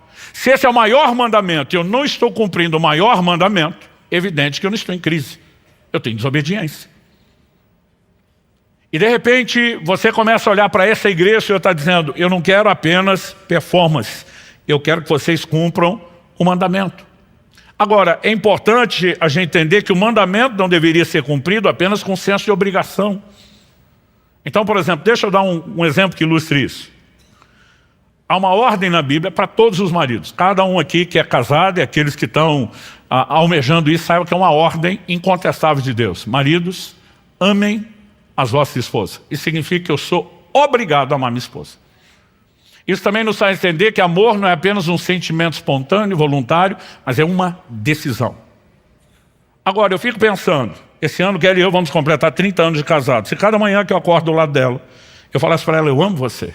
E quando ela abrisse um sorriso de satisfação, eu atropelasse ela com a próxima frase. Fazer o quê, né? Deus mandou. Não tem opção. Então estamos aqui para cumprir a obrigação. Eu fico me perguntando se estaríamos casados ou qual seria a qualidade do matrimônio. Pastor, o senhor não é obrigado a amá-la? Sou. E ela não sabe disso? Sabe.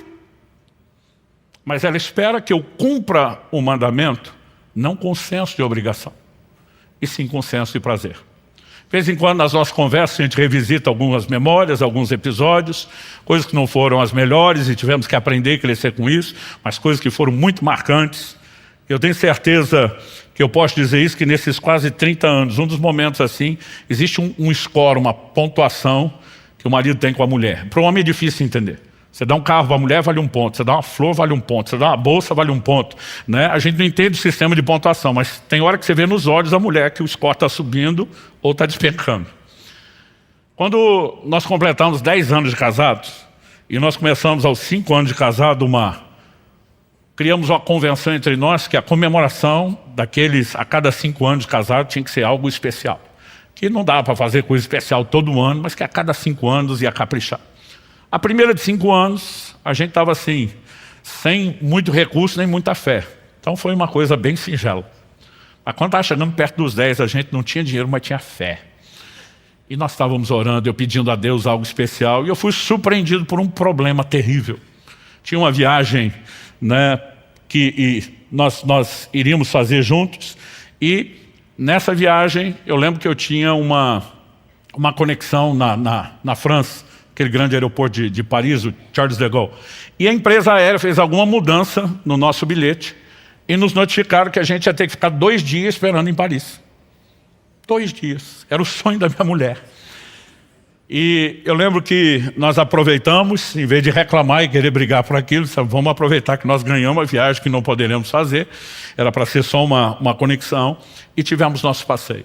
E no dia que nós subimos a torre, eu fiquei pensando, o que eu falo que não seja só tão clichê, mas que seja honesto, que não seja só o que ela deseja ouvir, mas o que ela merece. Eu pensei, quando nós subimos, eu falei para minha esposa, em vez de só dizer, eu amo você, eu falei para ela, eu quero te dizer algo aqui, em cima dessa torre, desse lugar que te encanta. Eu amo amar você. E até hoje eu lembro daqueles barulhinhos de videogame, né? Marcando ponto assim, porque o olhar da minha esposa anunciava. Não tinha som, mas na minha memória tem, porque o que eu vi me fez imaginar aquilo. Porque naquele momento eu não estava dizendo apenas, eu amo você. E eu sou obrigado a amá-la. Mas naquele momento eu estava dizendo, você é uma pessoa tão extraordinária, que aquilo que poderia ser só uma obrigação, você fez disso uma inspiração. Qual a diferença? Você pode ter um marido totalmente dedicado.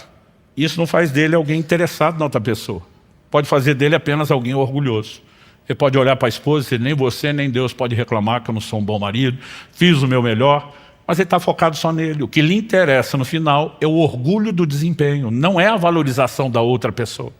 É apenas a valorização da sua performance. Se nós entendemos o quão danoso e desastroso isso pode ser num relacionamento humano, por que é que não conseguimos entender o paralelo no plano espiritual?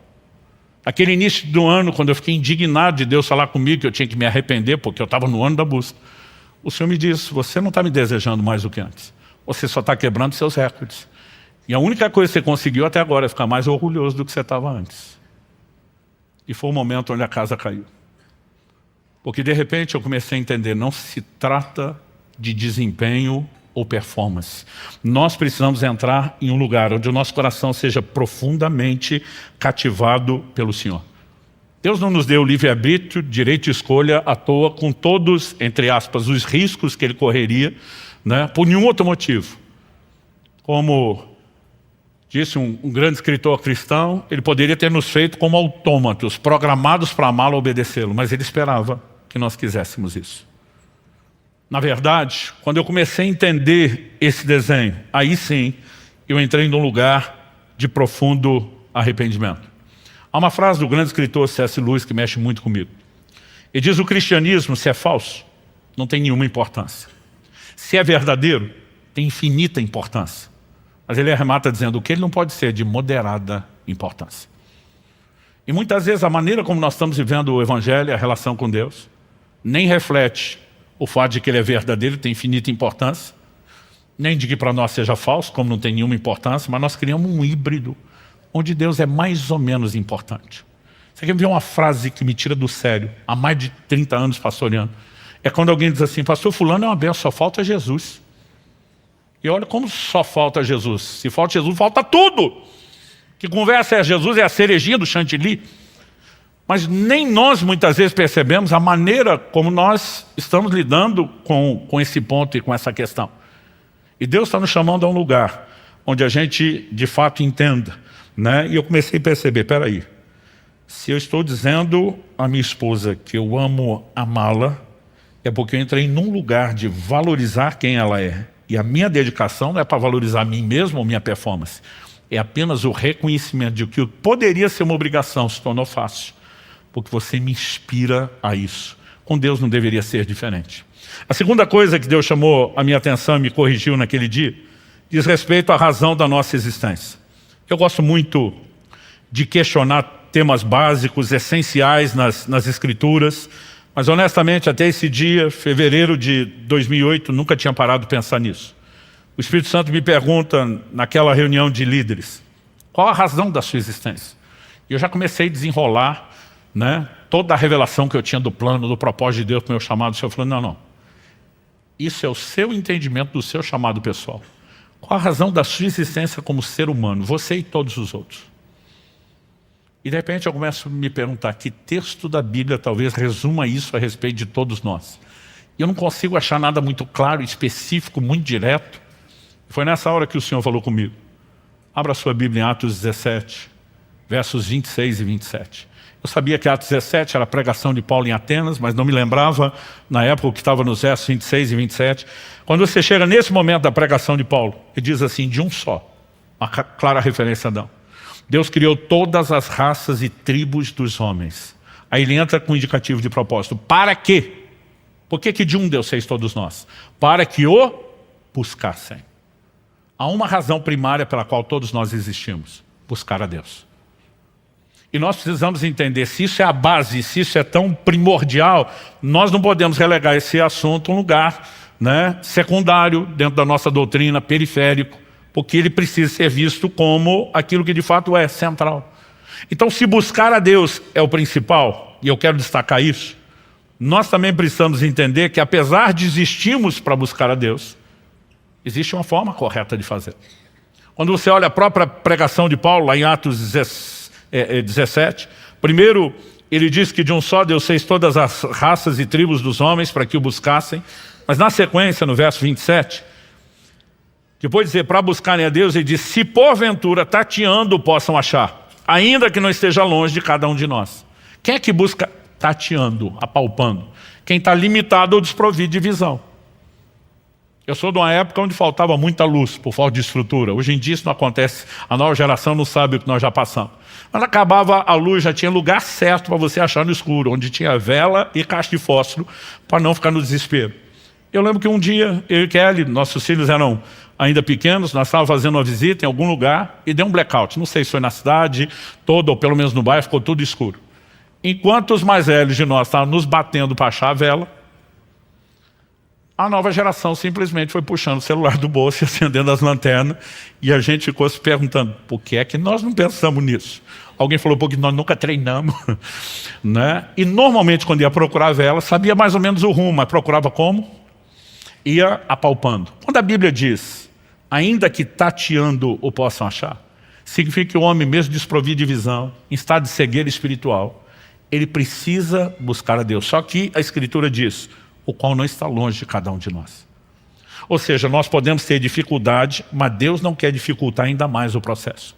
Quando meus filhos eram crianças, várias vezes eu brincava com eles, né? Israel e Alice têm 3 anos de diferença, então fiz com cada um em épocas diferentes, mas eu gostava de brincar com eles, de eu me esconder para eles me achar. Mas tudo começou no grau de dificuldade, como eram ainda muito bebê, eu facilitava até demais. Eu lembro que eles ainda bem pequenininhos, eu normalmente me ajoelhava diante do sofá, cobria só a cabeça com a almofada, deixava o corpo para trás. E pensa num corpo que já foi maior do que é hoje. E aí de repente eles diziam, achei você, minha vontade de dizer, quem não acharia? Mas é lógico que eu fazia uma festa, como se fosse aquela coisa extraordinária. Né? Depois de um tempo começava a me esconder atrás de uma cortina, que era semi-transparente. Então ficava o pé para fora, o volume da barriga, e ainda dava para me ver. E assim, eu achei você, porque a ideia não era dificultar. A ideia da brincadeira era justamente que eles pudessem achar. Porque uma única vez que eu tentei me esconder de verdade, acabou a graça da brincadeira, eles desistiram de me procurar, eu quase dormi escondido onde estava e não valeu a pena. Guardadas as devidas proporções, nós podemos dizer o mesmo de Deus. Ele não quer dificultar. Nos criou para buscá-lo. Ele quer ser encontrado, ele não está longe. Mas ele tem um critério para que essa busca funcione e dê resultado. É aquele que Deus, por boca do profeta Jeremias, anunciou. Buscar-me-eis e me achareis. Quando me buscarem, de todo o vosso coração. Jeremias 29:13. Assim como somos chamados a amar de todo o coração. E estou preparando a mensagem, não sei se é spoiler do próximo domingo, se é para mais para frente, né? Onde nós vamos reunir todas as áreas onde a Bíblia diz daquilo que nós temos que fazer de todo o coração. Mas não é apenas amar a Deus, é buscá-lo de todo o coração. Então, se eu e você não colocamos tudo de nós nessa busca, essa busca não vai dar o resultado que deveria dar. Portanto, não adianta que nenhum de nós apenas desenvolva uma performance ou desempenho de busca que não atende nem a razão da nossa existência e nem nos coloca naquele caminho onde poderíamos, de fato, encontrar resultado. Eu lembro que naquele dia, onde Deus está nos corrigindo, naquela reunião de líderes, o Espírito Santo me fez lembrar de um episódio que aconteceu muito tempo atrás. muito tempo atrás, porque eu era recém-casado, no início do ministério pastoral, e como eu disse, já estou para completar 30 anos. Né? Isso, nós estamos falando, né, de algo que Deus falou comigo há bastante tempo, mas ainda estava fresco na minha memória. O Senhor me perguntou, você lembra daquele episódio do supermercado? O que era a história do supermercado? Eu lembro que eu, recém-casado, fui chamado como pastor para conciliar, né, uma comunhão intensa entre um casal. Que casal cristão não briga, eles têm excesso de comunhão. Né? Então aqueles dois exageraram na comunhão, que parecia um esmeril no ferro. Faísca para todo lado. Não conseguiram se acertar, os dias foram passando, além de não ter acerto, a coisa foi piorando. No final das contas, me chamaram. E eu vou com o coração apertado, pensando que sou recém-casado, não tenho experiência. O casal tinha perto, ou para completar, de 20 anos de casado. Eu lembro que na minha cabeça, na época, eu pensava, é muito tempo. Se nem eles se entendem depois desse tempo, como é que eu, recém-casado, vou ajudar? Eu cheguei todo temeroso, pedindo que Deus me ajudasse. Mas quando entrei, eu lembro que já meio na brincadeira, o que é que está pegando? E o marido tomou a dianteira. E falou assim, pastor, mandei ele chamar porque essa mulher é uma louca. E eu pensei, a coisa realmente não está boa. Tentei brincar, falei, ó, Jó chamou a mulher de louca, mas tinha razão. Vamos ver se você tem razão. Estabeleci as regras. Enquanto você fala, ela fica quieta. Quando ela falar, você fica quieto. Não vale dedo no olho, não vale cotovelado, nem mordido.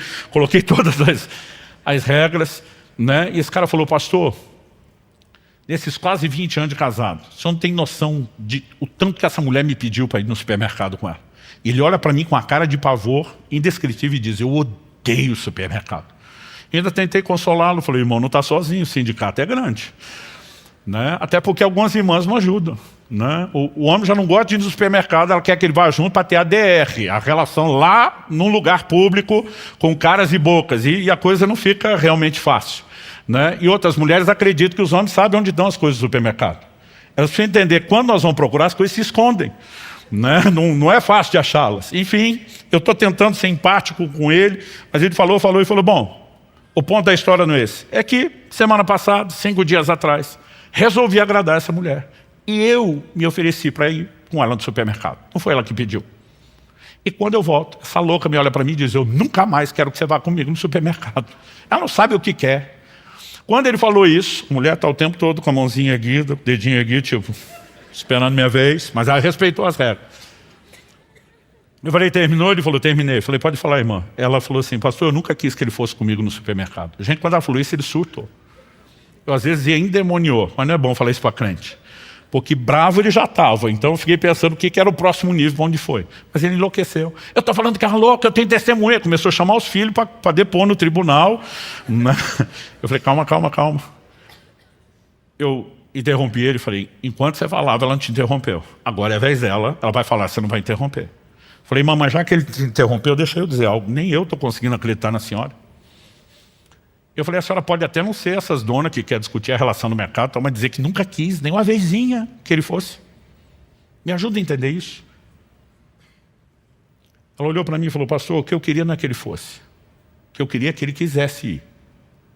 E foi tão profundo que ela falou que eu levei uns minutos para entender. Eu falei, como é que é? Falou, o que eu queria não é que ele fosse no supermercado, é que ele quisesse. Eu falei, só repetiu, não explicou. Falei, ok, pastor. Então deixa eu te explicar. Ele de fato se ofereceu e foi comigo no supermercado. O senhor tinha que ver a cara dele enquanto estava lá. O senhor tinha que ver a linguagem corporal, olhando para o relógio. Evidente que ele não queria estar lá. Eu fiquei pensando, esse homem deve ter aprontado algo tão terrível, mas tão terrível, que ele decidiu se dar uma autopunição. O que é o pior castigo que eu mereço depois do que eu fiz? Ir com a minha mulher no supermercado. Eu falei, agora, se ele precisa de uma autopunição, eu tenho que aguentar aquela cara feia junto comigo? Eu falei, pastor, eu não queria que ele fosse, eu queria que ele quisesse ir. Então, meu argumento para ele é o seguinte, se não consegue ir com um cara feliz, não vá nunca mais. Eu olhei para ele e falei, velho, desculpa, mas ela tem razão. E Deus me fez lembrar daquela história, você lembra daquela história? Eu falei, lembro. E o Senhor falou, pois é, o que eu queria não é que você me buscasse, é que você quisesse me buscar. E de repente, parece que a coisa realmente fez sentido. Deus não espera apenas que a gente cumpra a obrigação, mas que a gente entre num lugar de intencionalidade, movido por um senso de prazer no cumprimento daquilo que também acaba sendo uma obrigação, tanto amá-lo como buscá-lo de todo o coração. Quem está entendendo, diga amém. John Wesley diz que não se admita no coração outro desejo ou propósito cujo objeto supremo não seja Ele.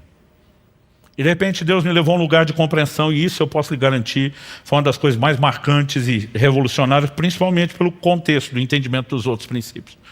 O Senhor falou comigo naquele dia: você tem pregado ao longo dos anos que o pecado é o grande inimigo de vocês. E de fato o pecado é o inimigo. Os afasta de mim, desconecta, tem consequências. Mas o Senhor me diz: você não está errado em chamar o pecado de inimigo. Você está errado quando acha que o pecado é o único inimigo.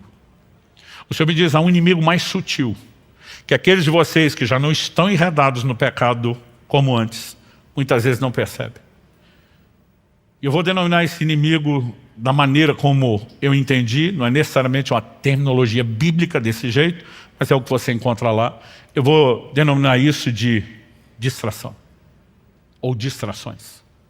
O Senhor Jesus, no Evangelho de Lucas, lá no capítulo 14, a Bíblia nos mostra que ele estava numa casa, ele foi convidado, para uma refeição. Enquanto estão comendo, Jesus também está ensinando, falando das coisas do reino de Deus. O verso 15 de Lucas 14 diz: ao ouvir tais palavras, um dos que estava à mesa com Jesus lhe disse: bem-aventurado aquele que participar do banquete no reino de Deus. Eles estão no banquete literal. Jesus está falando do reino, ele diz: bem-aventurado aquele que foi para o banquete do reino. Na hora que ele deixa a bola quicando, verso 16 diz: Jesus, porém, respondeu: certo homem deu uma grande ceia e convidou muitos. A hora da ceia enviou seu servo para avisar os convidados: venham, porque tudo já está preparado. Mas todos eles, um por um, começaram a apresentar desculpas. O primeiro diz: comprei um campo e preciso ir vê-lo, peço-te que me desculpe. Outro diz: comprei 5 juntas de bois e vou experimentá-las, peço que me desculpe. O outro diz: casei-me e por isso não posso ir. Se você olhar cada uma das 3 desculpas que Jesus fez questão de relatar, elas não falam de nada que em si, por si mesmo, seja ilícito, seja errado. Então, quando o primeiro simplesmente apresenta a desculpa a Jesus e diz: comprei um campo, isso é aquilo que a maioria de nós, os crentes, chamaria de bênção de Deus, resposta de oração. E se for de uma vertente mais pentecostal, cumprimento de promessa. Eu nunca vi um crente em 32 anos quase de pastorar vir murmurar e reclamar: puxa, pastor, eu comprei uma casa própria, coisa terrível. Puxa, compramos uma propriedade nova para os negócios, que triste. Normalmente a pessoa vem dar esse tipo de notícia empolgado: glória a Deus, bênção de Deus, resposta de oração, cumprimento de promessa, porque não é ruim em si. Quando você olha a segunda desculpa, a mesma coisa. Se a primeira diz respeito à aquisição de propriedade, a segunda fala de um outro nível de prosperidade. Comprei 5 juntas de bois e vou experimentá-las. Isso aqui era os New Holland, os tratorzão da época. Gente, o povo tinha que arar a terra. A grande maioria das pessoas, além de não ter os equipamentos, a tecnologia da agricultura de hoje, a maioria não podia nem ter muitos animais que favorecessem o trabalho. 5 juntas de bois, pelo menos 10 bois a mais, força para arar, para ajudar na colheita. Isso significava o quê? Aumento da produtividade. Aumento da produtividade significa dinheiro no bolso, provisão, prosperidade. Nunca vi alguém reclamar: ô pastor, coisa terrível, disparou minhas vendas na internet, estou ganhando dinheiro fácil, olhe por mim, está difícil. Ninguém reclama. Normalmente as pessoas chegam dizendo: bênção de Deus, resposta de oração, cumprimento de promessa. E se não dá para falar mal das primeiras duas desculpas, menos ainda a terceira. Porque a ideia é projeto de Deus. Casei-me, portanto não posso ir. O casamento não deveria ser visto como muitos estão olhando como algo errado. É ideia, é plano e é bênção de Deus. Errado não é o casamento. Errado é a escolha que alguns fazem de com quem casar. Errado é a escolha que alguns fazem de como viver o matrimônio, mas não o casamento em si. Ou seja, você não pode olhar para nada disso, chamar nem de pecado, nem de errado, nem de lícito. O problema não eram as coisas, era o lugar que elas tomaram. Banquete na Bíblia tem uma ideia no senso geral, que fala de comunhão. É quando as pessoas sentavam não apenas para garantir a nutrição, a alimentação que o corpo precisa, não era refeição rápida. Banquetes eram momentos de festa, de celebração de relacionamentos. Os convidados eram as pessoas próximas, as pessoas que eram valorizadas por aquele que estava fazendo a festa, porque o importante não era meramente comer, era com quem você fazia isso e por quanto tempo fazia isso. Isso nos remete a um entendimento de que Deus não nos criou para buscá-lo apenas por causa daquele senso de obrigação que nós falamos antes, mas porque sempre esperou que nós pudéssemos ter com Ele comunhão. Você olha lá para o Éden, o que acontece com Adão. Quando Adão pecou, qual a pergunta de Deus para ele? Deus não pergunta para Adão, o que é que você fez? A pergunta que Deus faz para Adão quando pecou é, aonde você está? Em outras palavras, Deus não estava dizendo, ao não perguntar o que você fez, Deus não estava dizendo que o problema era o que Adão fez. O que Deus está dizendo é, aonde você está? Eu vejo isso de uma outra forma. Aquilo que você fez te levou para longe de mim. Eu perdi você. Cadê você, cara? E aí nós simplesmente começamos a pregar uma redenção que nos leva ao perdão do pecado, à remoção da culpa e até da condenação eterna que o pecado trouxe. Mas não resgata o que de principal ele veio roubar, que é a comunhão com Deus. O Salmo 25:14 diz, a intimidade do Senhor é para aqueles que o temem, aos quais Ele dará a conhecer a sua aliança. Eu e você temos sido chamados para um lugar de comunhão, para um lugar de banquete em Deus. Você pode dizer amém? Agora, muitas vezes nós temos nos deixado distrair por coisas que elas não são erradas. Elas não são ilícitas em si mesmas. Mas quando coisas lícitas ocupam um lugar de importância que não deveriam, a ponto de concorrer com o lugar de Deus, aquilo que não é errado em si, se tornou errado pelo lugar que ele passou a ocupar nas nossas vidas. Quando Moisés vai a Faraó com uma mensagem, deixa meu povo ir para que me adore. A gente pode aprender algo na tipologia bíblica.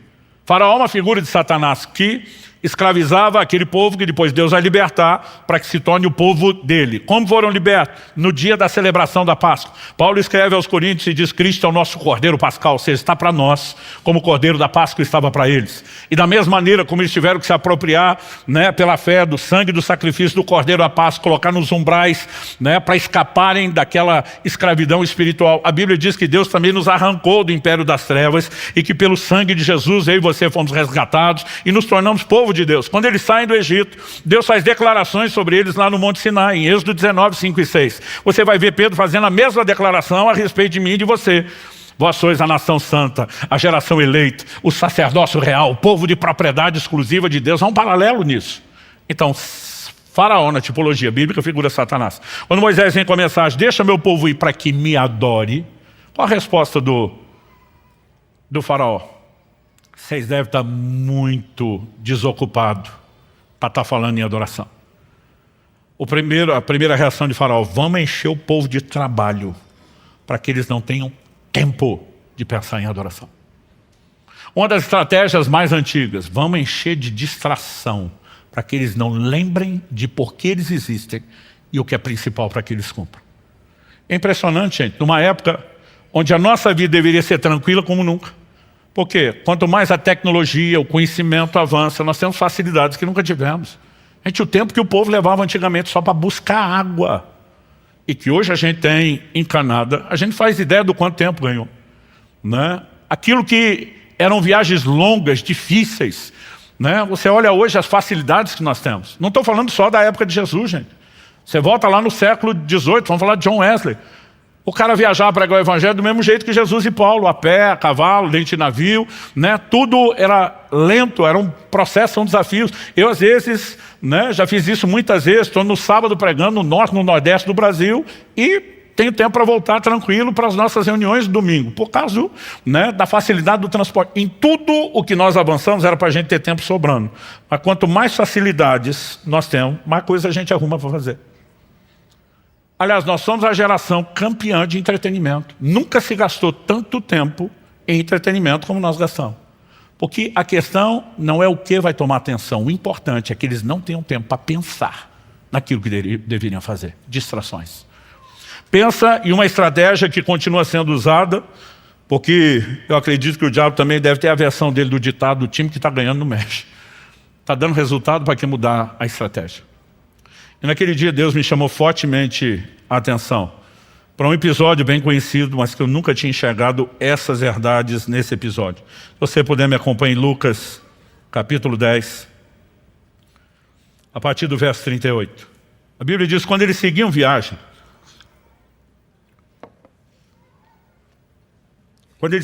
Jesus entrou numa aldeia, e certa mulher chamada Marta hospedou-o na sua casa. Marta tinha uma irmã chamada Maria, que assentada aos pés do Senhor ouvia o seu ensino. Marta agitava-se de um lado para o outro, ocupada em muitos serviços. Então se aproximou de Jesus e disse: o Senhor não se importa com o fato de minha irmã ter deixado que eu fique sozinha para servir? Diga-lhe que venha me ajudar. Mas o Senhor respondeu: Marta, Marta, por 7 vezes na Bíblia. Você vai ver Deus chamar alguém pelo nome 2 vezes seguidas. Em todas as 7 que você vai encontrar uma crise. Eu brinco que se Marta tivesse essa revelação, ela já ia pensar: deu ruim, só de ouvir Marta, Marta. Marta, Marta, você anda inquieta e se preocupa com muitas coisas, mas apenas uma é necessária. Maria escolheu a boa parte, e essa não lhe será tirada. Quando nós olhamos para esse texto, em primeiro lugar, nós temos uma dinâmica de relação familiar que é muito semelhante ao que nós temos até hoje. Eu lembro de uma ocasião que Kelly e eu fomos fazer uma visita a um casal da igreja, e eu lembro que na hora de ir embora eu falei para ele, enquanto ele me acompanhava até o carro, que era um gabinete, um aconselhamento com você ainda essa semana. Ele falou: claro, pastor, por quê? Eu falei: nós vamos conversar sobre como está o seu casamento. Ele: Deus te revelou? Eu falei: nem precisou. Eu falei: nós chamamos isso de linguagem corporal. Às vezes o comportamento das pessoas já expõe. Eu falei: teve uma hora que você e sua esposa sumiram, deixaram nós sozinhos na sala. Eu estava doido para um copo d'água, vocês não voltavam e nem perceberam o tempo que levaram. Eu resolvi ir até a cozinha buscar o copo d'água. Quando chego lá, vocês dois estão discutindo, nem me viram. Estava tão intensa a discussão que eles não me viram.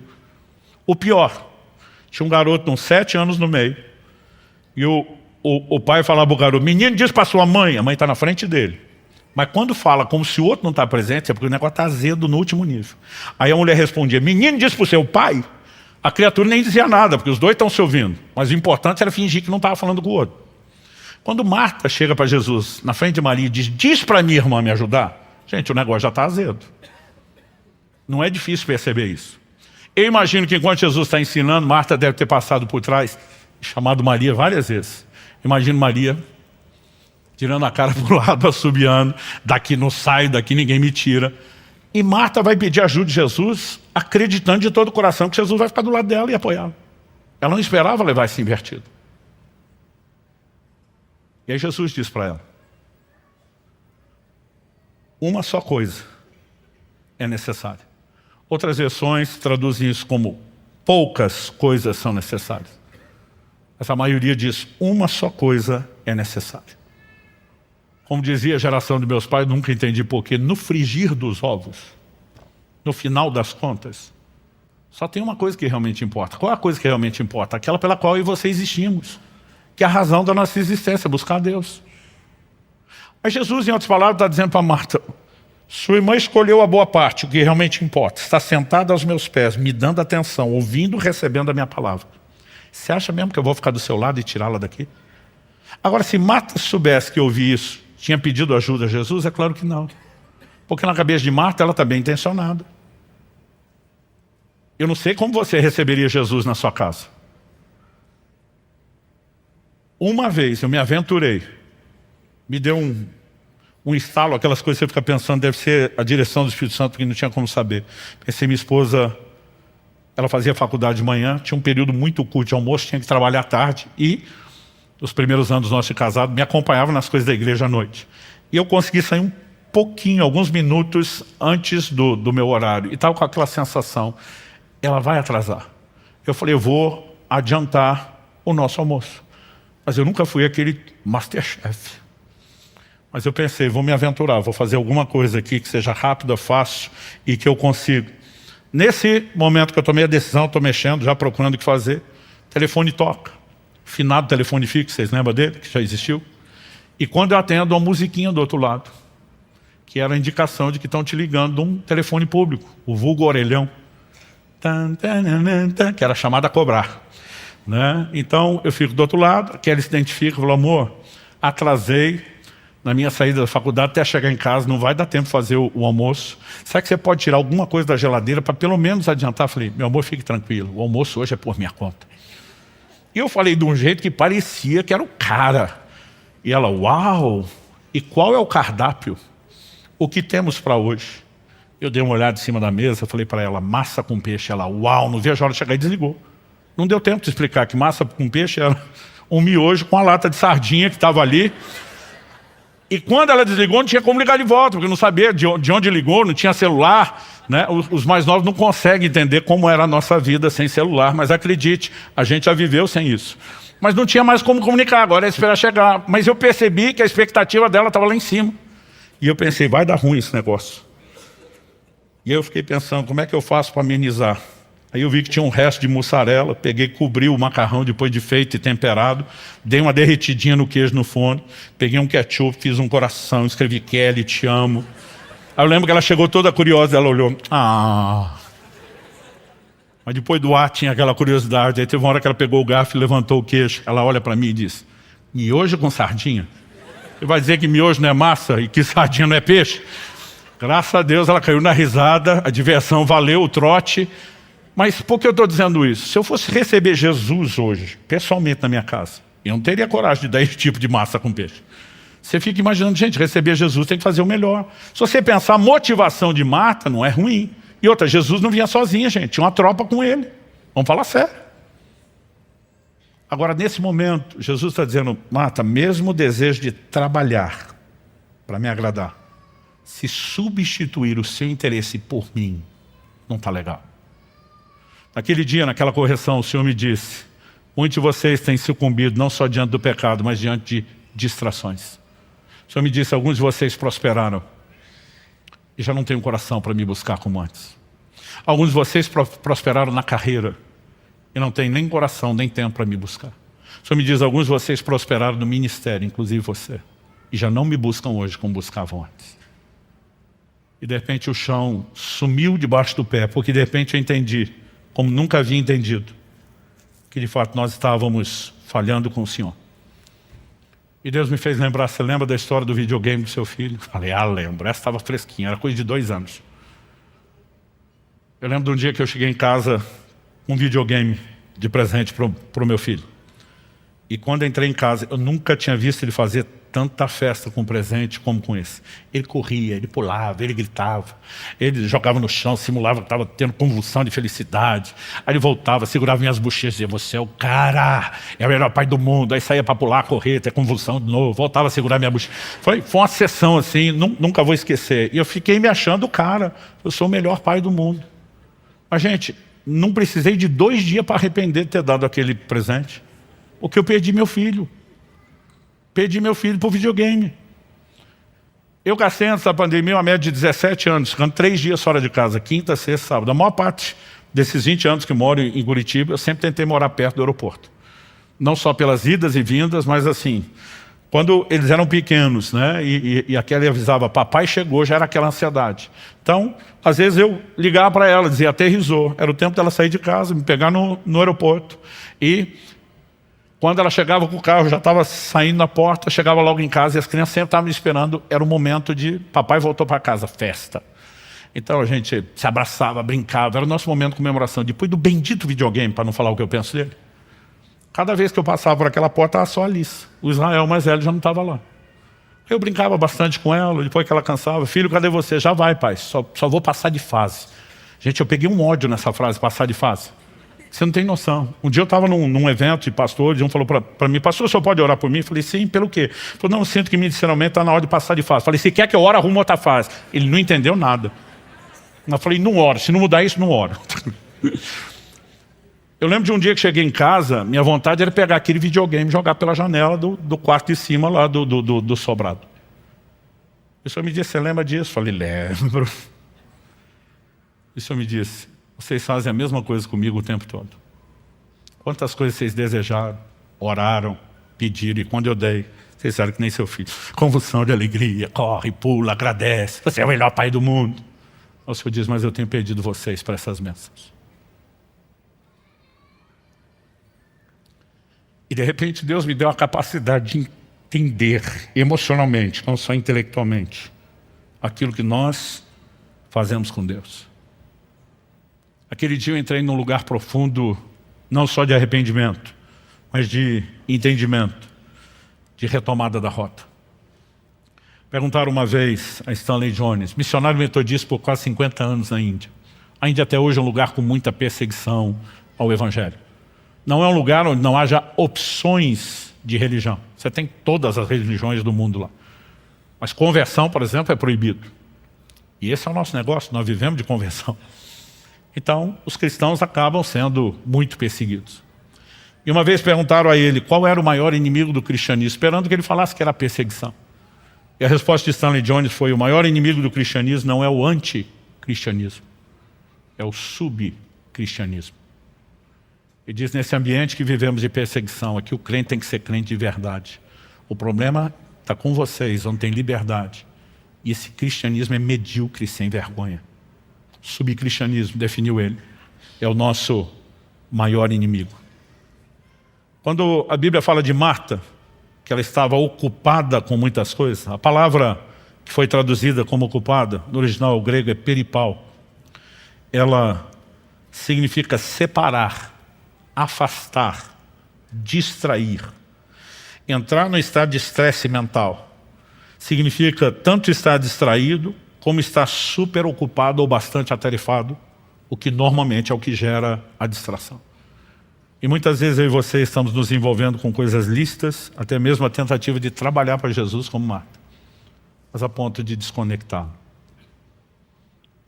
E quando isso acontece, a gente precisa consertar as coisas.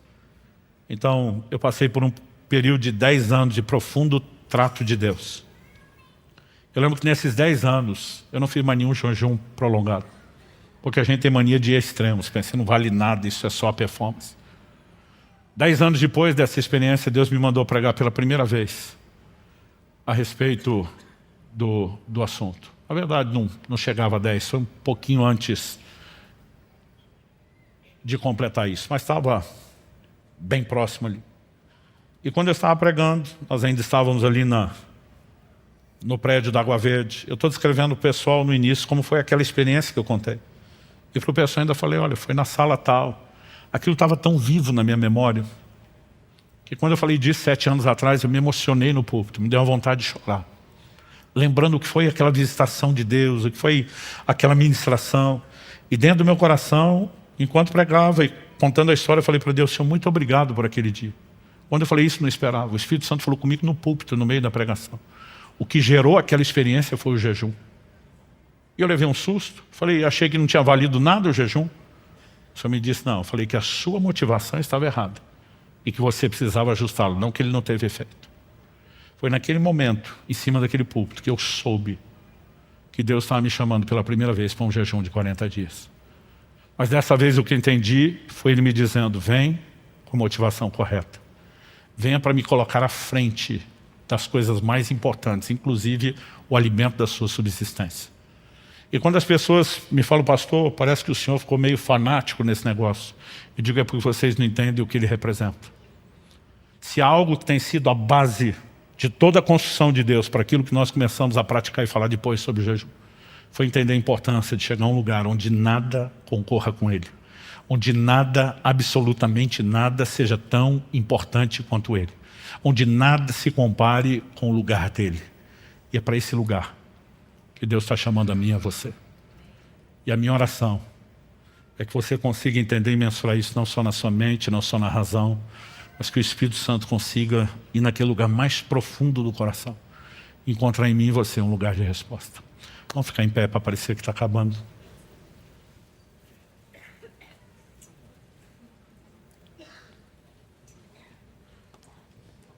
Pai, eu oro por cada um dos meus irmãos e irmãs nesse lugar.